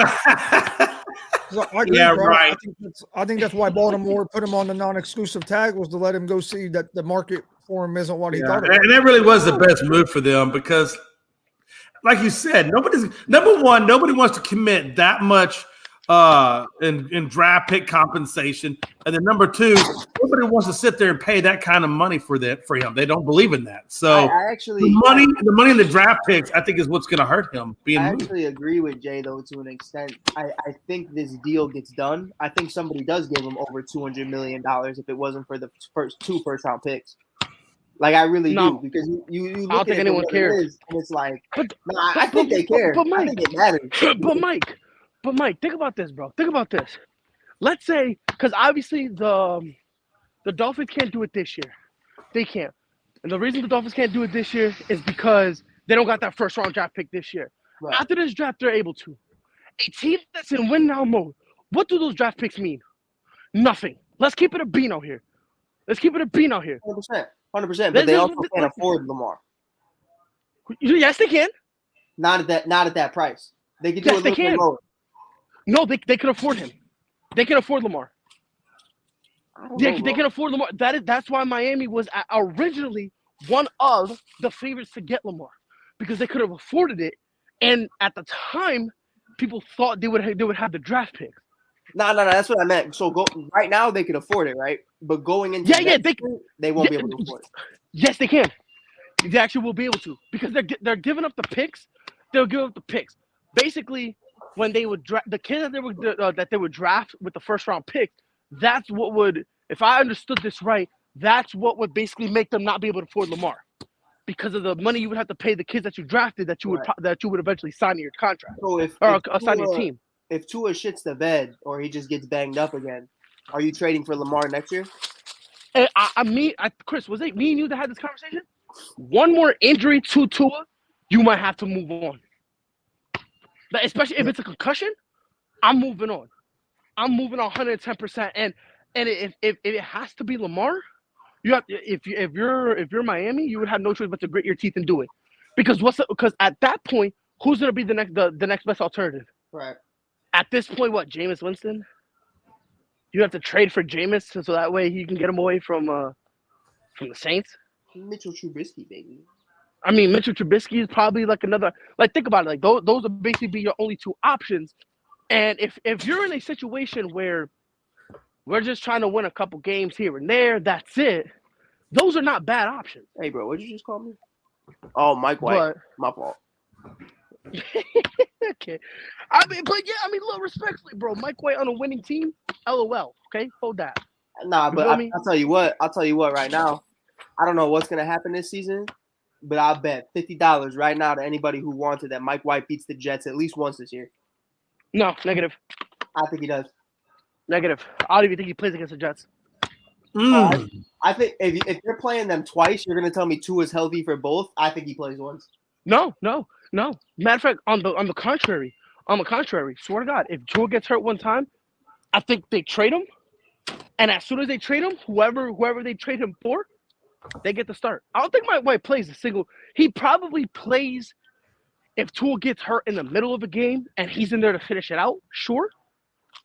If that's against the Jets, okay, fine. But in terms of like starting and playing the full game, no. He's not rocking with Mike White. It's not that I'm not rocking with Mike White, but if I'm a winning team, if I'm a team and I feel like we need to make a move, or not really make a move, but we have everything in place and the quarterback is the only thing left, I ain't trusting on Mike White. I'll kill myself if I do that. I'll quit. Wow. Swear to God, I'll quit. I'll put myself in that quarterback before I put Mike White. Wow. I like Mike White. 100%. I feel like listen. Mike White. I don't know, man. Hey, with those kind of weapons that he has over there in Miami, I think Mike White could do some really good stuff. He was doing good stuff with what he had I thought with the Jets at the time. No, he wasn't. I think he's more of a guy. No, there was a game or two. I mean, I'm not saying long term. Okay. It was one game. The game after that, they benched Zach Wilson. He went bonkers. You look Bro, at my man looks worse than me.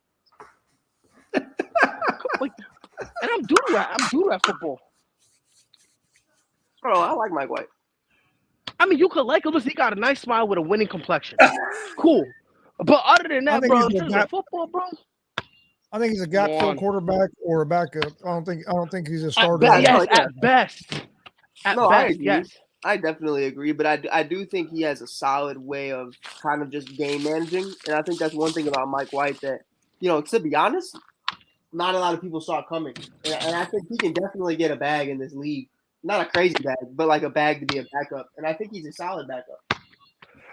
See, now we're having a conversation. Crider, you actually playing basketball? I'm hooping right now, baby. Hell yeah. I'm hooping, baby. You didn't hear those bricks? Cash. I'm a shooter, bro. I'm a shooter. Clay, who? What, Curry? Nah, bro, it's about me. Hey, yo, chill it's out. About me. Chill out. Nah, bro. Put me in the league, bro. Clay will get re-hurt. I'll hurt that kid, bro. Cash. I bricked it. I suck. For them things. Nah, dog. For them things. I can't stand you. But nah, bro, that's just me, bro. Like, Mike White, I think he's an okay backup, and I ain't gonna take that from him. But if I'm a winning team, if I'm a team that thinks I can legitimately contend for a Super Bowl, I am not putting Mike White behind the wheel. Right. 100. I am not putting Mike White behind the wheel. And Jay, I cannot. The Cowboys did get Ronald Jones. Yeah, I know. I was like, fuck. I mean, hold on. That's not bad. You got Rod Wave? That's crazy. I mean, that's not too bad. I mean, think about it. He's a cheaper version of Zeke. He could be your Thunder. That's true. He is a cheaper version of Zeke. Right. He'll be your Thunder. Pollard will still be your Lightning. Only difference is Tony Pollard's going to be now definitively your featured back. Well, hell, but we probably won't see him for what, several games into the season? I don't know if he's going to be ready for training camp, is he? I wouldn't be surprised. Oh no, because his leg was broken. Didn't he have an ankle issue with it as well? Bro, he messed up the bone, the membrane that's in between the bone, and I don't know what he did with his ankle. He did everything. I mean, that boy leg exploded. I mean, yes and no, because here's the thing: Ronald Jones is still a solid. No, he's not. He's solid. No, he's not. He gives you about 4 yards. He'll give you 3 to 4 yards to carry. I don't know if he's not going to be your backup. I'm talking about as your backup. You know why he don't play? Yeah, I'm okay with him being the backup, but I think his problem is, and the one thing I will say that's different between him and Zeke is Ronald can't hold on to the ball, and that's why Ronald doesn't play. But that's the thing, though, Mike. Him as the backup, as the second option, it'll limit that. But like to Jay's point, I mean, at least Pollard's gonna miss 9 games, 10 games. Was he hurt last year, or was it fumbles? Is that why? You understand? Pollard got hurt in like the very last game of the regular season. He's done. Bro, you know what this is like? This is like when I sent my wife to the store to get a thing of Dr. Pepper, and she comes back with Dr. K. And you're like, shit. No. He said, yo. Dr. K don't taste like yo, Mike. Yo, Mike. He said, give me some Dr. Pepper. Came back with Nurse Salt. That's what ended up happening. But I don't know, man. I mean, I think it's a solid pick. I mean, what other running backs you got? Nah, yeah, and I hear you on that. Like, I so get it. You kind of have no choice. It's a cheap deal, so you don't really have a choice. So, I mean. You got a lot of guys you could draft. I'm not saying Singletary's better, but shit. Maybe Singletary. If you're going to go after maybe, but here's the other problem, though. Like, here's the other problem you also got to take. But here's the other problem you got to take into consideration because on top of that, too, defense, the Dallas Cowboys defense needs a whole revamp. Outside of Micah Parsons and now Trayvon Diggs and DeMarcus Lawrence on a few select plays, everyone got to go. And I think you agree with me on this. If I'm going through the draft, I'm going exclusively defense, 110%.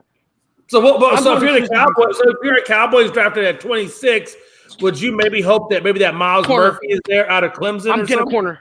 I'd probably kill myself first, but yeah, if that was an option and I wasn't able to do that, then I'd probably definitely go defense.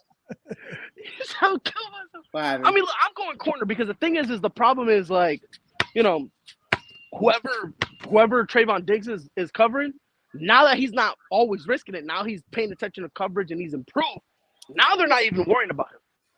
So now it's like the number 2 receiver's cooking. Jones had 17 carries last season for 70 yards, averaged 4.1 yards a carry. Yeah, I was gonna say they give you between 3 to 4. The year before he had 101 attempts for 428 yards and averaged 4.2 yards a carry. Yeah. And again, these are backup numbers. Yep. No, they are. Not, and again, they're not bad. So that's what I'm saying. Like he's averaged 4.4 yards a carry for his career. That's not terrible. I think what Pride was saying, and I agree with that, Pride, is that we probably get the same production. We just get it at a cheaper price. Right. And on top of that, too, again, if I'm Dallas, I'm not wasting my pick on an offensive player. I'm not. That's just me. The only offensive player I would honestly probably waste my picking is if one of the quarterbacks accidentally fought him. I'd get a quarterback. If I can get a Justin Fields situation where somehow, by the grace of God, he just lands on my footstep, I'm taking him. Other than that, 110%, I am not going to say. Yeah, I'm okay with them doing defense. I am. I mean, honestly, that's the thing. If me personally, I'm not. And I understand the whole running back thing, but again, bro, like, I would rather wait for Tony Pollard to come back. Whether it's week 5, week 15, he misses the whole year, whatever the case may be, I would rather wait for Tony Pollard to come back and give him an opportunity. Because the last thing I want to do is have an Ezekiel Elliott fiasco all over again. I definitely got drafted Tony Pollard. Then you drafted Tony Pollard. Zeke got all hurt about it. Hasn't been the same since. And now look at you. And then let's say you end up drafting, right? You draft back. He excels, and now you're in the whole situation again. Where do we trade Tony Pollard? Do we keep him? Nah, like you'd rather just hold on to Tony Pollard for a few years, milk him for what he's got, and then go from there. You can get a running back in the 2nd or 3rd round because they're not valued where they're going to go real quick in the 1st round anyway. Yeah, you're right. That's like Gray's eyes. So what? No, and that's the thing too. Is like, we lost Schultz down there to Houston, so now Ferguson is going to have to step up. I never have really seen a big sample size of Ferguson to know how this guy's going to pan out or not pan out. But for some reason, Travis Kelce seems to think that Ferguson's going to be one of the bright few tight ends to come up. So Travis Kelce's also been drunk every single day for the last 2 months. And again, that's what I'm saying. I probably take it with a grain of salt. Factually speaking, right now I'm not. No, that's what I'm saying. Hey, that's what I'm saying. I take it with a grain of salt. Yeah. But all due respect to Travis Kelce, my man can tell me the sky is blue right now. I'm not listening to him because he's as drunk as me right now. 100%, bro. He is drunk as me right now. 100%. You feel me? Like Jay, my man. I heard Dalton Schultz denied a $33 million deal. Yeah, that's what I was denied it saying. A 3-year deal that he turned down. Good to you. to go to Houston, Jay. Why? What did he actually wind up getting going to Houston? Is that what he Like- got? 33 mil? Nah, he got $10 million. No, the rumor is the Cowboys offered him a 3-year, $33 million deal, and he turned it down. Yeah. He got 10 mil for 1 year from Houston. Wow. So I don't understand why. I honestly couldn't tell you why he would turn down money to go to the Houston Texans. Who knows, man? Fuck. I'm surprised he didn't take $33 million. I thought that was more than fair for him. He probably thinks he's worth more. Because to be honest, he could go right into Houston and lead the team in receiving yards and touchdowns, and then might be able to renegotiate at the end of the year and get double that. I mean, that's true, especially since now that they let go of Brandon Cooks. Even though I know they brought in Robert Woods, but that ain't shit. So yeah, you're right. I mean, he probably will be leading the team in receptions. I'd imagine so. I mean, I don't know though. It depends what they want to do. I don't even know who their quarterback is right now. I think it's still Looks like it's gonna be Bryce Young because everybody's saying that Carolina's high strung on Stroud. So I'm so happy I don't have to deal with this anymore. I'm just chilling at 9. I'm just living, man. Come on, Pride. I'm just hanging out. Hey, but I was telling, we were saying earlier, man. Hey, you guys are gonna have your hands full with Detroit, though. Shit. Nah, I'm good. I'm chilling. I'm not worried about it. Oh no, you're not good or chilling. Well, you are good because your team is going in a much better direction than it was about 4 or 5 months ago. So yeah, I guess you are good. No, I mean I'm genuinely. No, you're right. I mean, hey, with all that you hauled in, I mean, damn. I'm not even trying to sound disrespectful right now. And Pride, I know you're muted, but you can come back at any point and let me know where I'm going. But I'm looking at the Detroit Lions, and I acknowledge the potential. There's a lot of games where they were less than 3 points away from being a playoff team. And I think that's something to take into consideration. But what I also look at is, one, both of their running backs, David Montgomery, who everybody knows, former Bear, never liked him, always broken, always. You're just hater alert. I am a hater. Alert. I didn't Hater want to. alert. I made that so clear. And I think I'm one of the only Bears fans that can say that. Everybody else wanted him to come back. I wanted Jamal Williams. That was the only difference. Oh my God! You want Jamal? I love the Lions, but the Lions is trash. Williams, come on, inconsistency. Come on. Chicago Bears love. You That's have, what the Bears you have love. DeAndre Swift and David Montgomery, who don't play more than 10 games a year. Then you have the 2 top wide receivers on your team missed over 7 games this year. Watch your mouth. Okay. All right, who do you have? I'm Who not do you have? hating. Justin, I can't throw the ball 2 yards field. Boo. Why are you hating? Boo. Wait, you're the same. Nah, Boom. I want consistency. You were the same guy that just said, if we could get a Justin Fields, I would definitely take him if I was Dallas.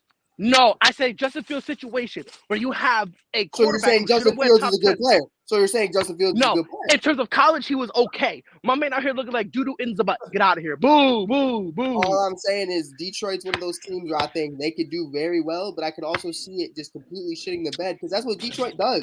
Oh, yeah, you know that. Oh, so does Chicago. Shut up. Boo, boo, Ow.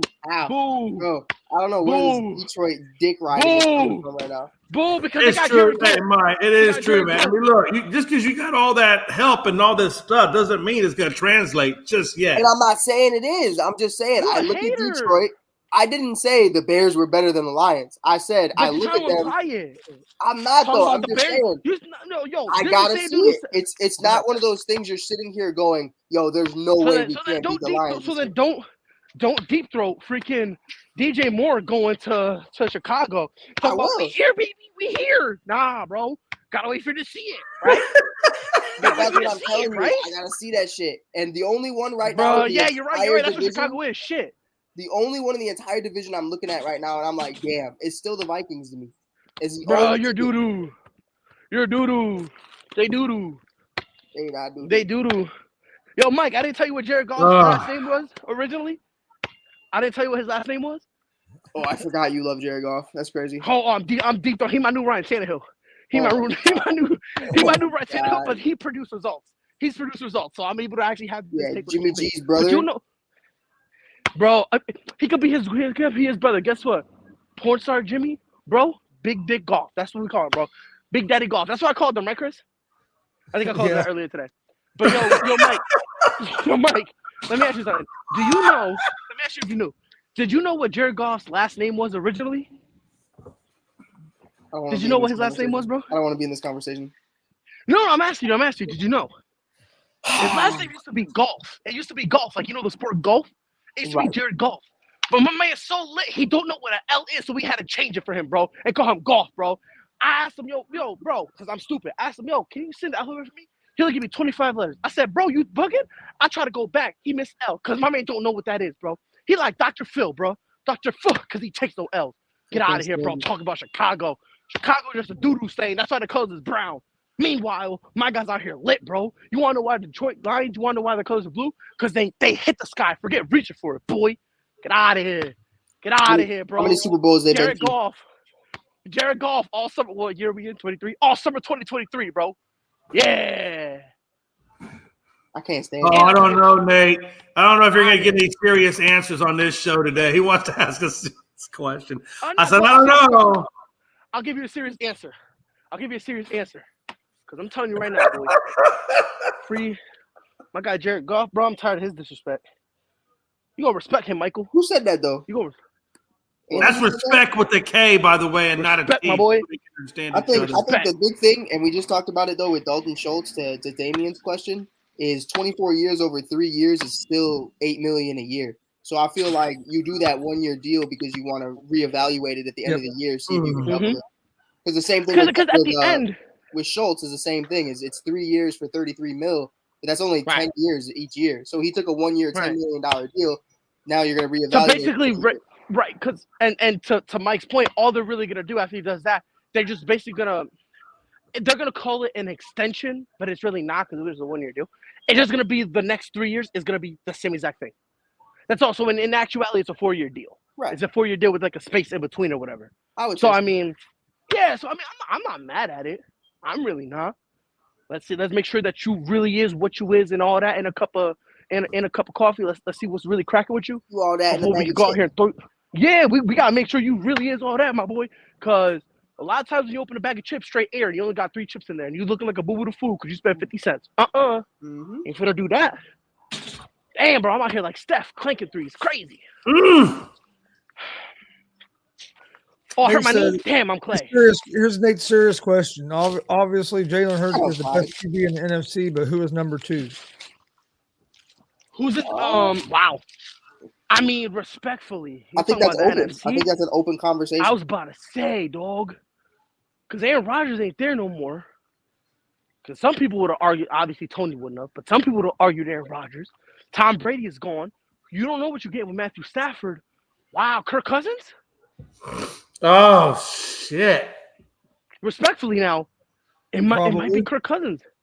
Unless I forget someone spit him out at me. I think Gonzo was saying Dak yesterday. No, I wasn't saying that. I think there's a couple guys that Kirk Cousins is better than Dak. So I'm gonna say this, and I'm throwing a couple names out there. All right, I'm here. So I think there's a couple guys that are on the cusp of being in that conversation. You just have to see how this season specifically plays out. I actually think Jared Goff is one of them. I think let's go. I think Jared Goff's got the weapons and he's got the offensive line to actually make that conversation. And I think as long as he performs how I think he is, he'll be in that conversation. And I also this is probably his best opportunity to showcase that he is. Let's put it that way. Not his second. And I mean this from a non-biased perspective. I think Justin Fields has the potential to take that leap with everything they've given him. I don't see, and it's up to him. I'm not saying he's there. I'm saying you literally have everything.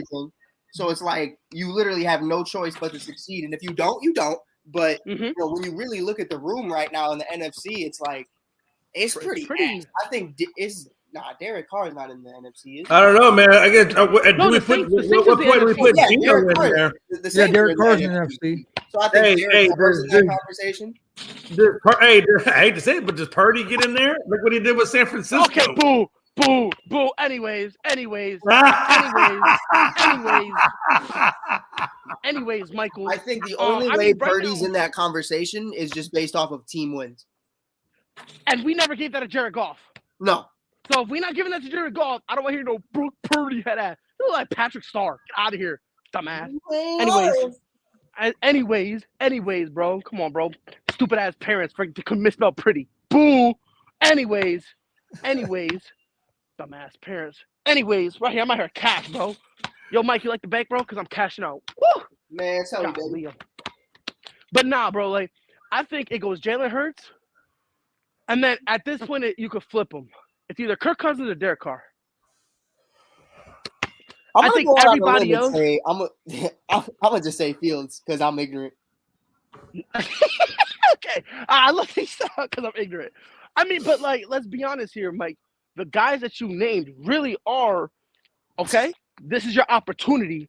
You're at the doorstep. Hey, Pride, hold on. Look at the screen real quick. Let me look at my screen I real like quick, what baby. I'm seeing. Damn, bro. Bro, we got two ugly people on this show. God damn. Yeah, it's you and Jay. But nah, Sorry, dog. Jay, Like, collateral damage. but nah, bro. Like, it's just Oh, shit. like I said, bro. The top three.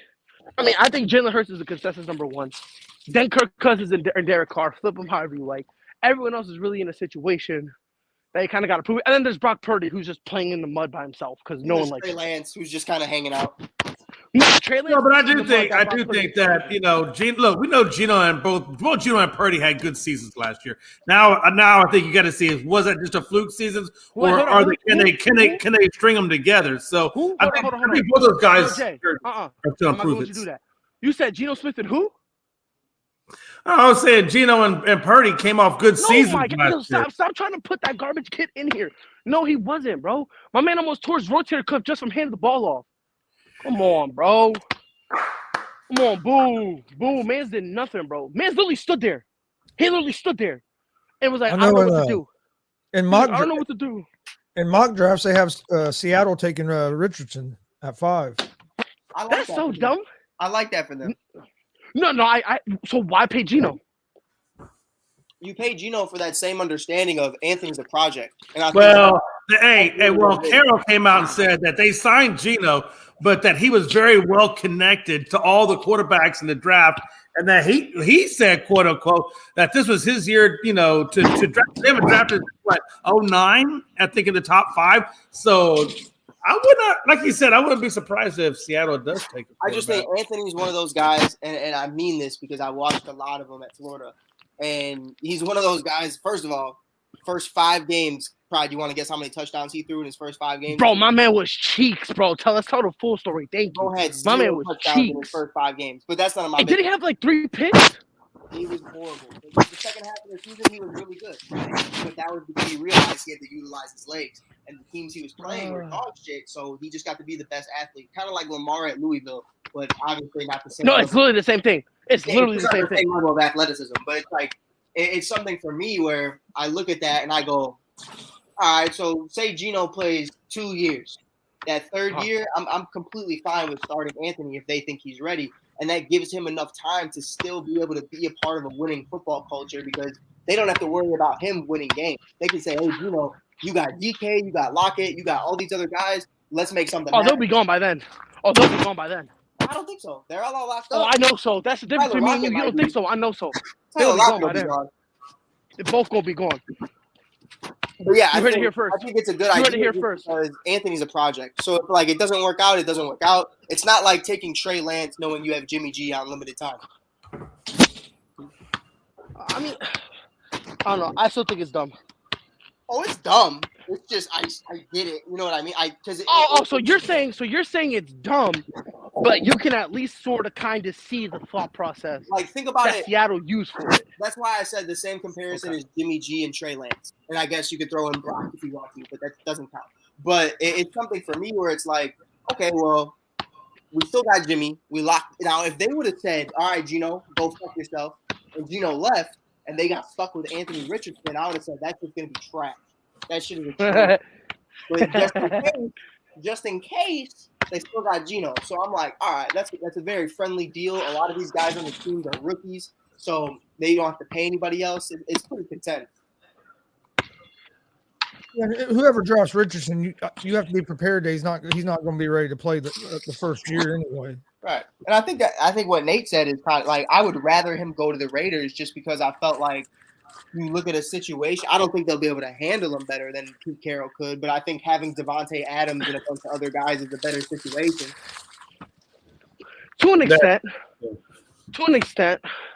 Wait, are you talking about like Other than you draft have to Josh start McDaniels, now other type than you of have thing? Josh McDaniels. Yeah, like as if the you head had to coach. start right now and you Okay. told me here's Kenneth Walker and DK Metcalf versus here's Okay. Josh Jacobs and Devontae Adams, I'll take those two. I mean, I'll take those two, and plus you still got Hunter Renfrow. Bro, I'll take you while I'm on my knees with my mouth open. What happened? Oh damn! Yes, sir. This is the conversation I'm here for. Damn! What the hell? But you do have the better head coach in Seattle than with the Raiders. Listen, I got the best head I mean- here, so I don't want to hear nothing. Yes, sir, Bob, baby.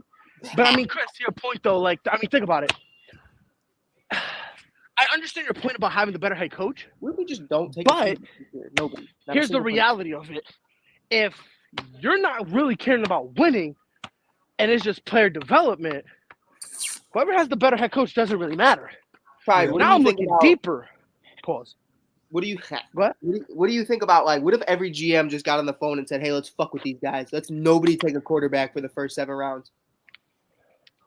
We're like, Oh my let's just not- god, that would be Can I be hilarious. honest? Let's just not. I'll be Let's just- honest. hey, guys, let's just not take a quarterback this year and see what happens in free agency. We pay these guys $100,000 a year. God damn. Dude, ESP, all the people on ESPN during the draft would explode. They wouldn't know what to say, what to do. Bro, Lose it. not only that, but Vegas would be going nuts in the They would sporting. lose it. Listen, here's what I'm doing. I'm taking Jalen Carter, #1 overall, giving him a 12-pack of Modelo's and a 2023 Jeep. You're foul. Oh, I got it. As soon as you said Modelo's, you're foul. Yo, my man wants him to crash the car again, baby. He didn't even do it. He was just there. He didn't even Question crash mark. the first time. He's a better driver. Nah, bro. He was there. He didn't even crash the car. He was just there, question mark. He wasn't in the car. He just saw what happened, question mark, on the end of the highway, question mark. Yo, I I heard the wasn't story. even He there. was So I was just driving by. Yo, my man said, the first story I heard, my man said, I don't know what happened. I was just walking. I saw it. I said, on the highway? Bar? I was like, yo, you just set It's yourself like up. in Chicago when somebody sees a shooting. Sure, did you see what happened? Man, I don't even know. Nah, bro, I just hit the bodega. Homie, the bodega's like 8 blocks from here. Why are you here? Bro, Oh, I I was, live over here. bro, I was just walking my grandma to the vet, bro. What? Oh God, bro. Yo, bro, my little sister, bro, she late for school, so I had to go take her to the police, bro. Like, we had to put her down. Have the cops go, bar? They're like, huh? Swear. It be buck wild, bro. Be buck wild, bro. So Cam Newton's gonna throw at the Alabama Pro Day. I don't give a Yeah, shit, next okay? conversation. Auburn Pro Day. I was about to say, he going back to college? He going back Next. to Talk about college? the Auburn Pro Day. That's how down bad he is?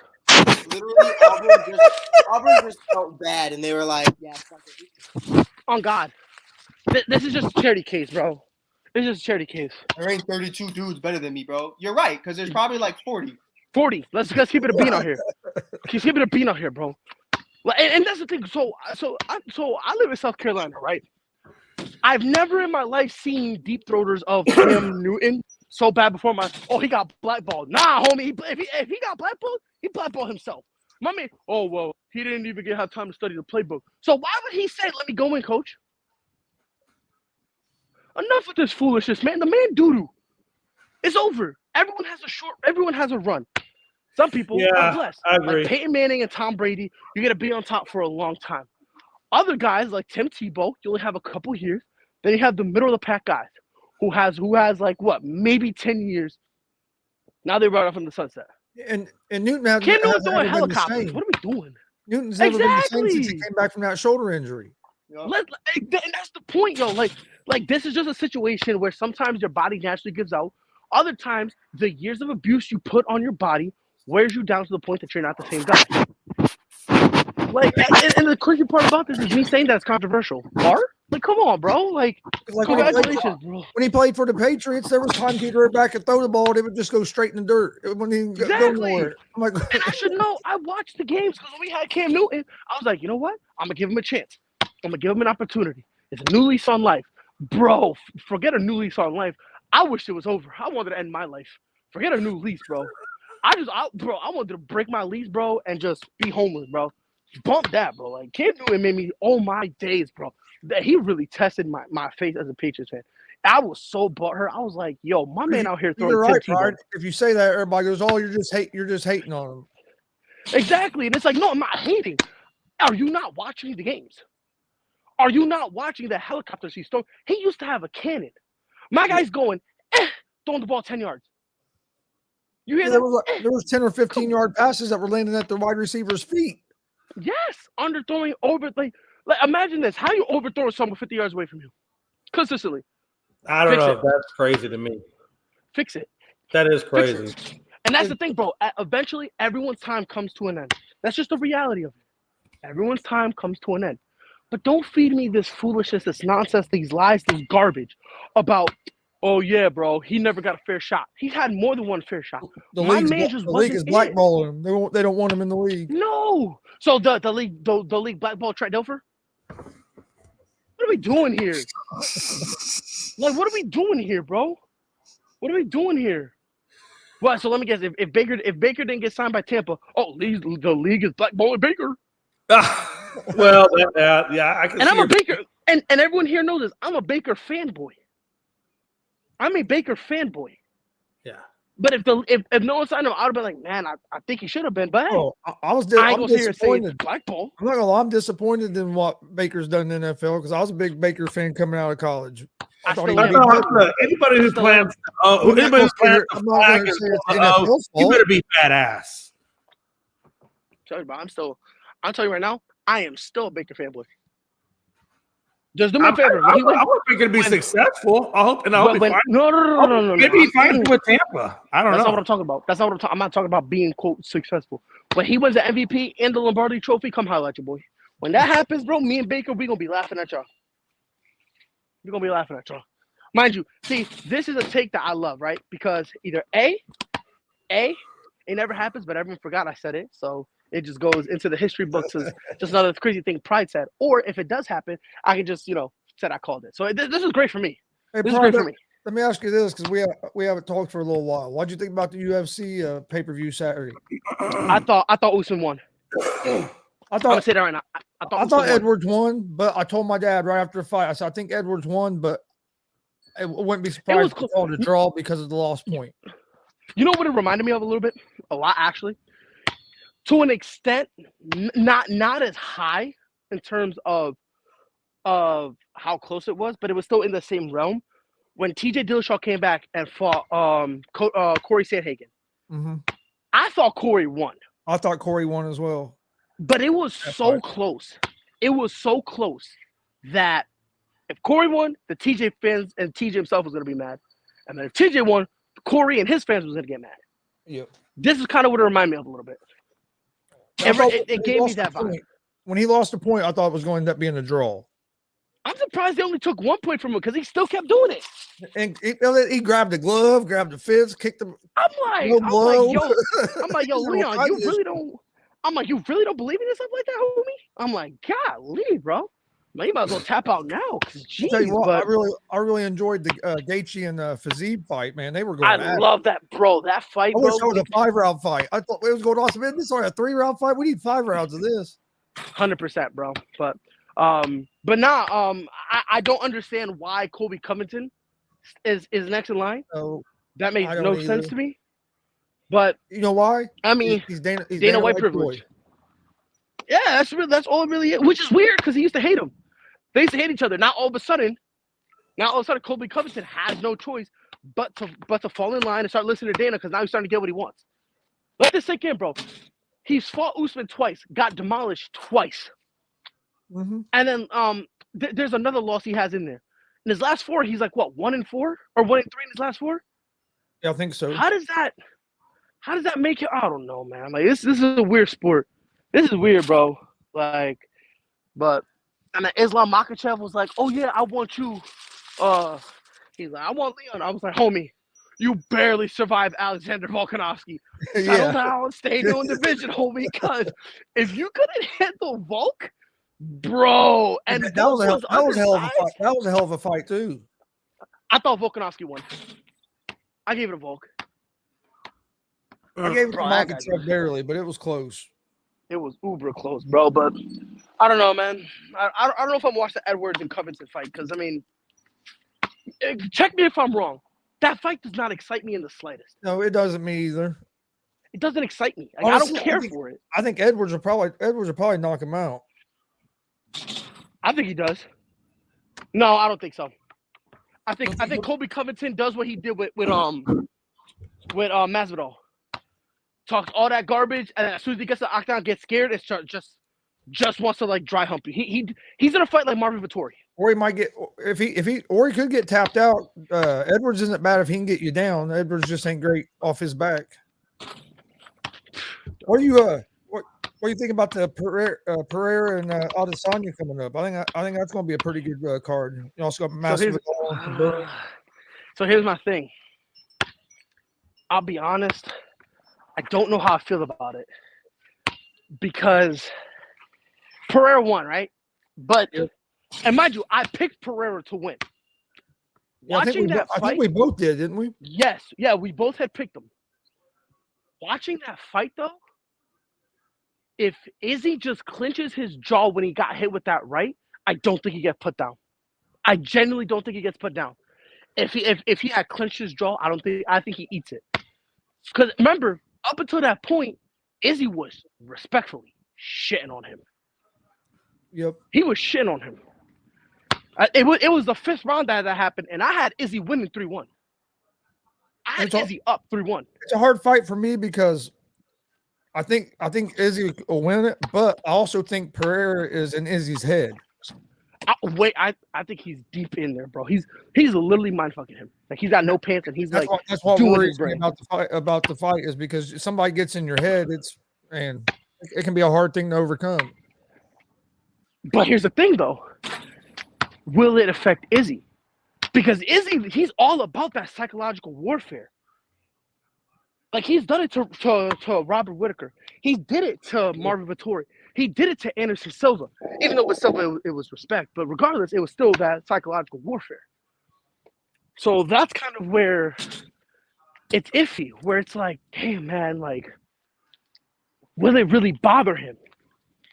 You know what I mean? Like, we start talking UFC. Jay's like Rob Scott when we start talking baseball. Jay's just sitting there like, what the? No, listen. I will say this. I was reading an article about that. Jeff Molina announces that he's bisexual. I was like, wow, that's on that video leak. I was like, wow. Hot. But no, Chris, Burns and Masvidal on that card. I think that's going to be interesting. I think Gilbert Burns washes Masvidal. I think Masvidal. I think Burns wins.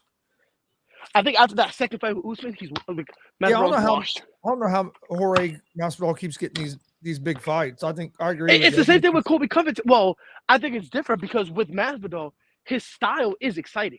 Yeah, it's exciting. So that's kind of where you can kind of make the excuse with it, where he'll go out there and try to, like, you know what I mean? Like, if he goes out there and says he's going to knock somebody out, or he's going to get knocked out probably. Right. Like remember, for the most part, he goes out there and says, hey, I'm going to try to put you down. And then he goes out there and fights like that. The only fight that I can really remember that he didn't do that was the Colby Covington fight. Mm-hmm. And that's what was really great about the only fight. That was what was great about Gaethje and Fiziev. They just went out there and both of them moved forward and just beat the hell out of each other. Yeah. They were like, it was funny because Gaethje was like, you want to meet right here? And Fiziev was like, can we meet here, please? He goes, all right, I'll meet you there. And then they would fight and go, all right, we're here. Okay. You ready? I'm ready. You ready? Yeah. Okay. I forgot it was only a 3-round fight. And they had the first 2 rounds. They had the first 2 rounds. I looked up. I told Dad. I said, "Well, that sucks. It's only a 3-round fight." 100%, bro. I was like, that thing had me. It should be a 5-round fight. Giggles. But, if Justin just has yet to fight anyone outside of the top 10, he fights one more person, top 5-ish, and he wins, I think he should be next for the title. Yep. And the way he talked, I think he's going to try and make one more title run, and he's going to be done. So because all that damage he put on himself, bro, he's on borrowed time right now. Let me ask you, I see where Conor McGregor was talking about, even though he broke his leg, that he wasn't going to stop fighting as long as his leg would let him. It looks like his leg was leg. It looks like he's back to normal. So when do you think we'll see him again, or do we even see him again? He's fighting Michael Chandler. Oh, he is. Yeah. Oh, he already got the fights had been announced and everything. I forget when it is now, but yeah, he's fighting Michael Can he get back into the rank? I mean, can he get back to where he was at? I think though how he is right now, no. I said this before, and I mean it. I would honestly give Conor a title shot. I really would, because I think right now with at his age, I think he gets destroyed. And I love Conor. I'm a Conor McGregor fanboy, but I think Conor will keep on talking because he doesn't think like Conor McGregor. If he loses legitimately, and I don't mean this to try to take away from Dustin's win over him, but as a fighter, if you win because you injured yourself, if your opposition wins because they injured themselves, that doesn't count in my book. Now, in the record books, it legitimately counts because durability is a part of the sport, regardless of how much you hate it. That's just the reality, right? Right. But if like Conor, every time Conor has lost, he's been humble about it and goes, it was me. Either he was ineffectual with his shot selection, with his shot selection. Either he was inefficient with his energy. Whether he took the opponent too lightly. Whatever it is, he's come out and admitted it and go, that's my L. So I genuinely think if you put Conor in a situation where he fights a champion and gets mopped, I think it'll make him look in the mirror and go, you know what, man? This ain't me no more. You know what I mean? Now he's still a unicorn, so he can go do like exhibition boxing and stuff like that. You know what I mean? Boxing where it doesn't mean anything, but you're just trying to get a payday. They haven't said if he wants to do that, sure. They haven't said a date. But I mean, like, so do you think Conor, for the most part, is done because of age, or just because people have just gotten better than he is? Real quick, before I answer that question, Chris, what were you saying? They haven't set the exact date for the fight yet. It's going to be sometime after August 15th, and they're talking about maybe doing it in Dallas at AT&T Stadium. Oh, wow. So it's announced and it's going to happen. Yeah, they just haven't picked a date. They're the coaches for the Ultimate Fighter. They're the coaches for Ultimate Fighter, and they're going to fight each other at the end. Yes. And so it'll be sometime after August 15th. That'll be interesting. I'm gonna watch it. But to answer your question, Jay, I think it's a combination. Another delay is that McGregor's status in the USADA drug testing pool. He'll be fine. So he just has to. He hasn't felt anything. He just has to get back into the process. Yeah, I think he's got to be in there for 90 days. I think it is. Yeah, which is fine because that's 3 months. What are we in now? But Jay, to answer your question shortly, one of McGregor's issues, I don't think it's that he's not as good as he was. It's when you make all that money, it's hard to train like you did before you had all that money to get ready for these fights. I think that's what is some of it. So you think he kind of lost that hunger for it? A little bit. A little bit. I think all the guys do that once you make that big money. Yeah, well, that's true. When listen, you're not out there at the Savannah parade, going to the Savannah parade in a proper 12 limo. It was beautiful. It was a nice, beautiful limousine. It had proper 12 all over. I'm like, yeah, that dude made it. And here's another thing. He's an older Conor McGregor and a sport that's evolving so fast that you have guys in here getting title matches, 3 fights in their UFC career and winning. Well, back in the day, Jay, UFC, it was basically, it would be like a boxer against a wrestler. Now all these guys know so many disciplines. They're all mixed martial artists. So the level of competition is just so much better. Way better. I mean, that's how everything is. I mean, every sport evolves. So that's kind of what I was thinking is has UFC basically evolved to where it's passed up Conor McGregor? I mean, it has in terms of everyone needing to know something, right? Like now you got guys knowing a little bit of everything. But at the same time, it doesn't seem like, and disrespectfully, but it doesn't seem like Conor himself has evolved. It's almost like he's still the showman. But if you watch him in the octagon, he fights pretty much the same way. The most evolution he does is changing his stance from southpaw to orthodox. I think that's the only. He's gonna look for that. He's gonna look for that big left hand. Mm-hmm. So it's a situation where now that everyone kind of knows Conor and they know he wants that left hand, when he switches stances, it's now becoming a giveaway. Where it's like, oh, okay, this is what he wants. This is what he wants to do. And then as soon as I take him down, boom. A fight Conor McGregor doesn't want to be in is a long, grind-out war that involves wrestling. That's why he Right. lost to Khabib. That's why he lost to Nate Diaz, because it started getting longer, Yep. and his cardio couldn't keep up. That's why he loses to a lot of these guys, and it's not because he's not. It's not because he's trash. It's just he has not evolved. And Right. in the UFC, the You sad got to part evolve about or it, you're done. not only that, but let's be honest, this is a sport that feeds the old to the young. Right. Like you know what I mean? Like they built up these guys. You don't And then see many feed them to guys the stay next on the top. generation. You don't see many guys stay on the top for a long time. Not Right, anymore. like everyone thinks, oh yeah, like let's be honest, bro, we're spoiled, right? We're like yeah, we were able to see John Jones dominate. That's not how it always goes. Yeah. You know, that's not how it always goes. So, Hey Jay, but can you close out the show? I gotta go. Shit, I'm I about got to to hop go off too. right now. Let's just Wrap we it up, put then, boy. on the end. We might well just want to pull on the end. We just want to end it right now. All right, that'll work. Well, Final thoughts. Pride. Good to see you, brother. Always great to be seen, bro. You know what else is great? Being able When to you're not witness. making threes Hey, and man. you're telling people you are. Nah. You wanna know what else is great? Chris, let me ask you something, bro. Imagine the most unselfish guy in the history of a sport leading in the most selfish stat. I'm talking about one LeBron Ramon James, born in Akron, Ohio, to one Gloria James. He's your all-time leading scorer. And he a pass first dude. He passed first. Oh man, I love you, Bron. Adopt me. That's all I gotta say, bro. No. Hey, but do check out Unscripted tonight at 7 p.m. Gonzo will be there. Whoever else will be there. Yeah, 7 p.m. Eastern time tonight, baby. Jay, I will be there, but I will be a little bit late because I have an Of course interview. you are. I have an interview at 6. I have an interview at 6:30 with pro wrestler Sage Phillips. Come join us for that. Yeah, you got an interview with these nuts. Why are you going to be always late? And You're then, always late. Always late. Also, don't forget April 8th. We'll be live on YouTube, Twitch, and Twitter. DCCW Invasion 4. WWE Hall of Famer Kurt Angle will be there.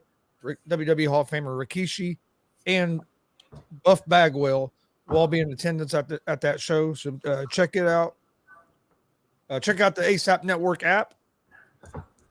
If you're a Android user, go to the Google Play Store, ASAP Network. You can find it. Roku, Amazon. Get on your Fire Stick. Go to the search apps. You can find the ASAP Network. Also, if you have an LG Smart TV, you can go to where you search your apps. You can find it on there. Should be on Apple products here soon. Hit the subscribe button on YouTube at Gonzo Sports Room, at the All Sports All Plays Network, at Unscripted, at Prideful Takes. Go check out Pride stuff. I think he's still doing his show, isn't he? I believe he is. As far as I know, he is. So yeah, go check that out. Check out the rest of the shows on the ASAP Network later on today and on the Gonzo Sports Room Network. We'll have Easy Money, a sports betting show here in just a few minutes. Like I said, we have an interview with pro wrestler Sage Phillips. That's going to be a real interesting conversation. That was originally scheduled for Wednesday, but we had some things that some circumstances, so we had to change it to today. But then Thursday we have pro wrestler Jake Elliott. Friday we have the Indiana Pro Wrestling Hall of Fame ceremony. We're going to be live streaming the Hall of Fame ceremony. I think there's 6 inductees that are getting inducted into the Indiana Pro Wrestling Hall of Fame. So we'll be doing that Friday night. I think that starts at 6. Then Saturday we have Pro Wrestling Show DCCW 5-year anniversary show. And then on Sunday we have Warrior Pro Wrestling in Danville, Indiana. So we're packed this week. Got shows all weekend, Friday, Saturday, and Sunday. And then and then it's just gonna get busier from here to the next 3 or 4 months. You're gonna see a lot of Gonzo Sports Room wrestling stuff going out. Got something big coming in May. I'll be announcing officially announcing that here in just a few days. Jay knows what I'm talking about, but it's going to be big. I'm really looking forward to that. April's packed. We got shows every weekend in April. I think we got 6 wrestling shows in April, and we're going to end up doing 4 or 5 in March. So we got, and May's going to be packed. So we got a lot coming up. And like I said, I can't wait to get to meet the Olympic champion Kurt Angle here in a couple weeks. That's going to be pretty awesome. So, Hell yeah! but we will see I you bet guys. you won't hit him in his leg. What'd you say? Said I bet you won't hit him in his leg. No, I won't. He might be old, but he still whooped my ass. Hey, maybe he gets some belly slaps. Y'all get some belly slaps in this time. I don't know if I'm taking any more chops, man. Whew. I took those 3. We'll get you and Dutch Boy together. That Dutch Boy give you a chop. Dutch boy, little flying ant. You would think that after he chopped you. You should see. I'm sure. Hey, I'm sure he probably gets some good chops in there. Oh, he does. Hey, as long as it's chop for chop. Oh, he wouldn't care. Hey, Dutch Boy's nuts, but he lays Hey, his you know what I am? I'll probably throw my back out. What are you talking about? he lays those strikes in. Dude. That's one reason. That's one reason I enjoy watching him so much because he lays his strikes in. They look. I mean, it looks like he's really hitting the guy with everything he has. Man, I'll probably throw my back out. I'm old. I'm too old for that mess. But we will see you guys tomorrow at 1 p.m. Eastern. Tomorrow's Wednesday. Yeah. Yeah, tomorrow's Wednesday. We'll see you guys tomorrow at 1 with another episode of the ASAP Afternoon Blitz. Thanks for joining us. Hope everybody has a great day.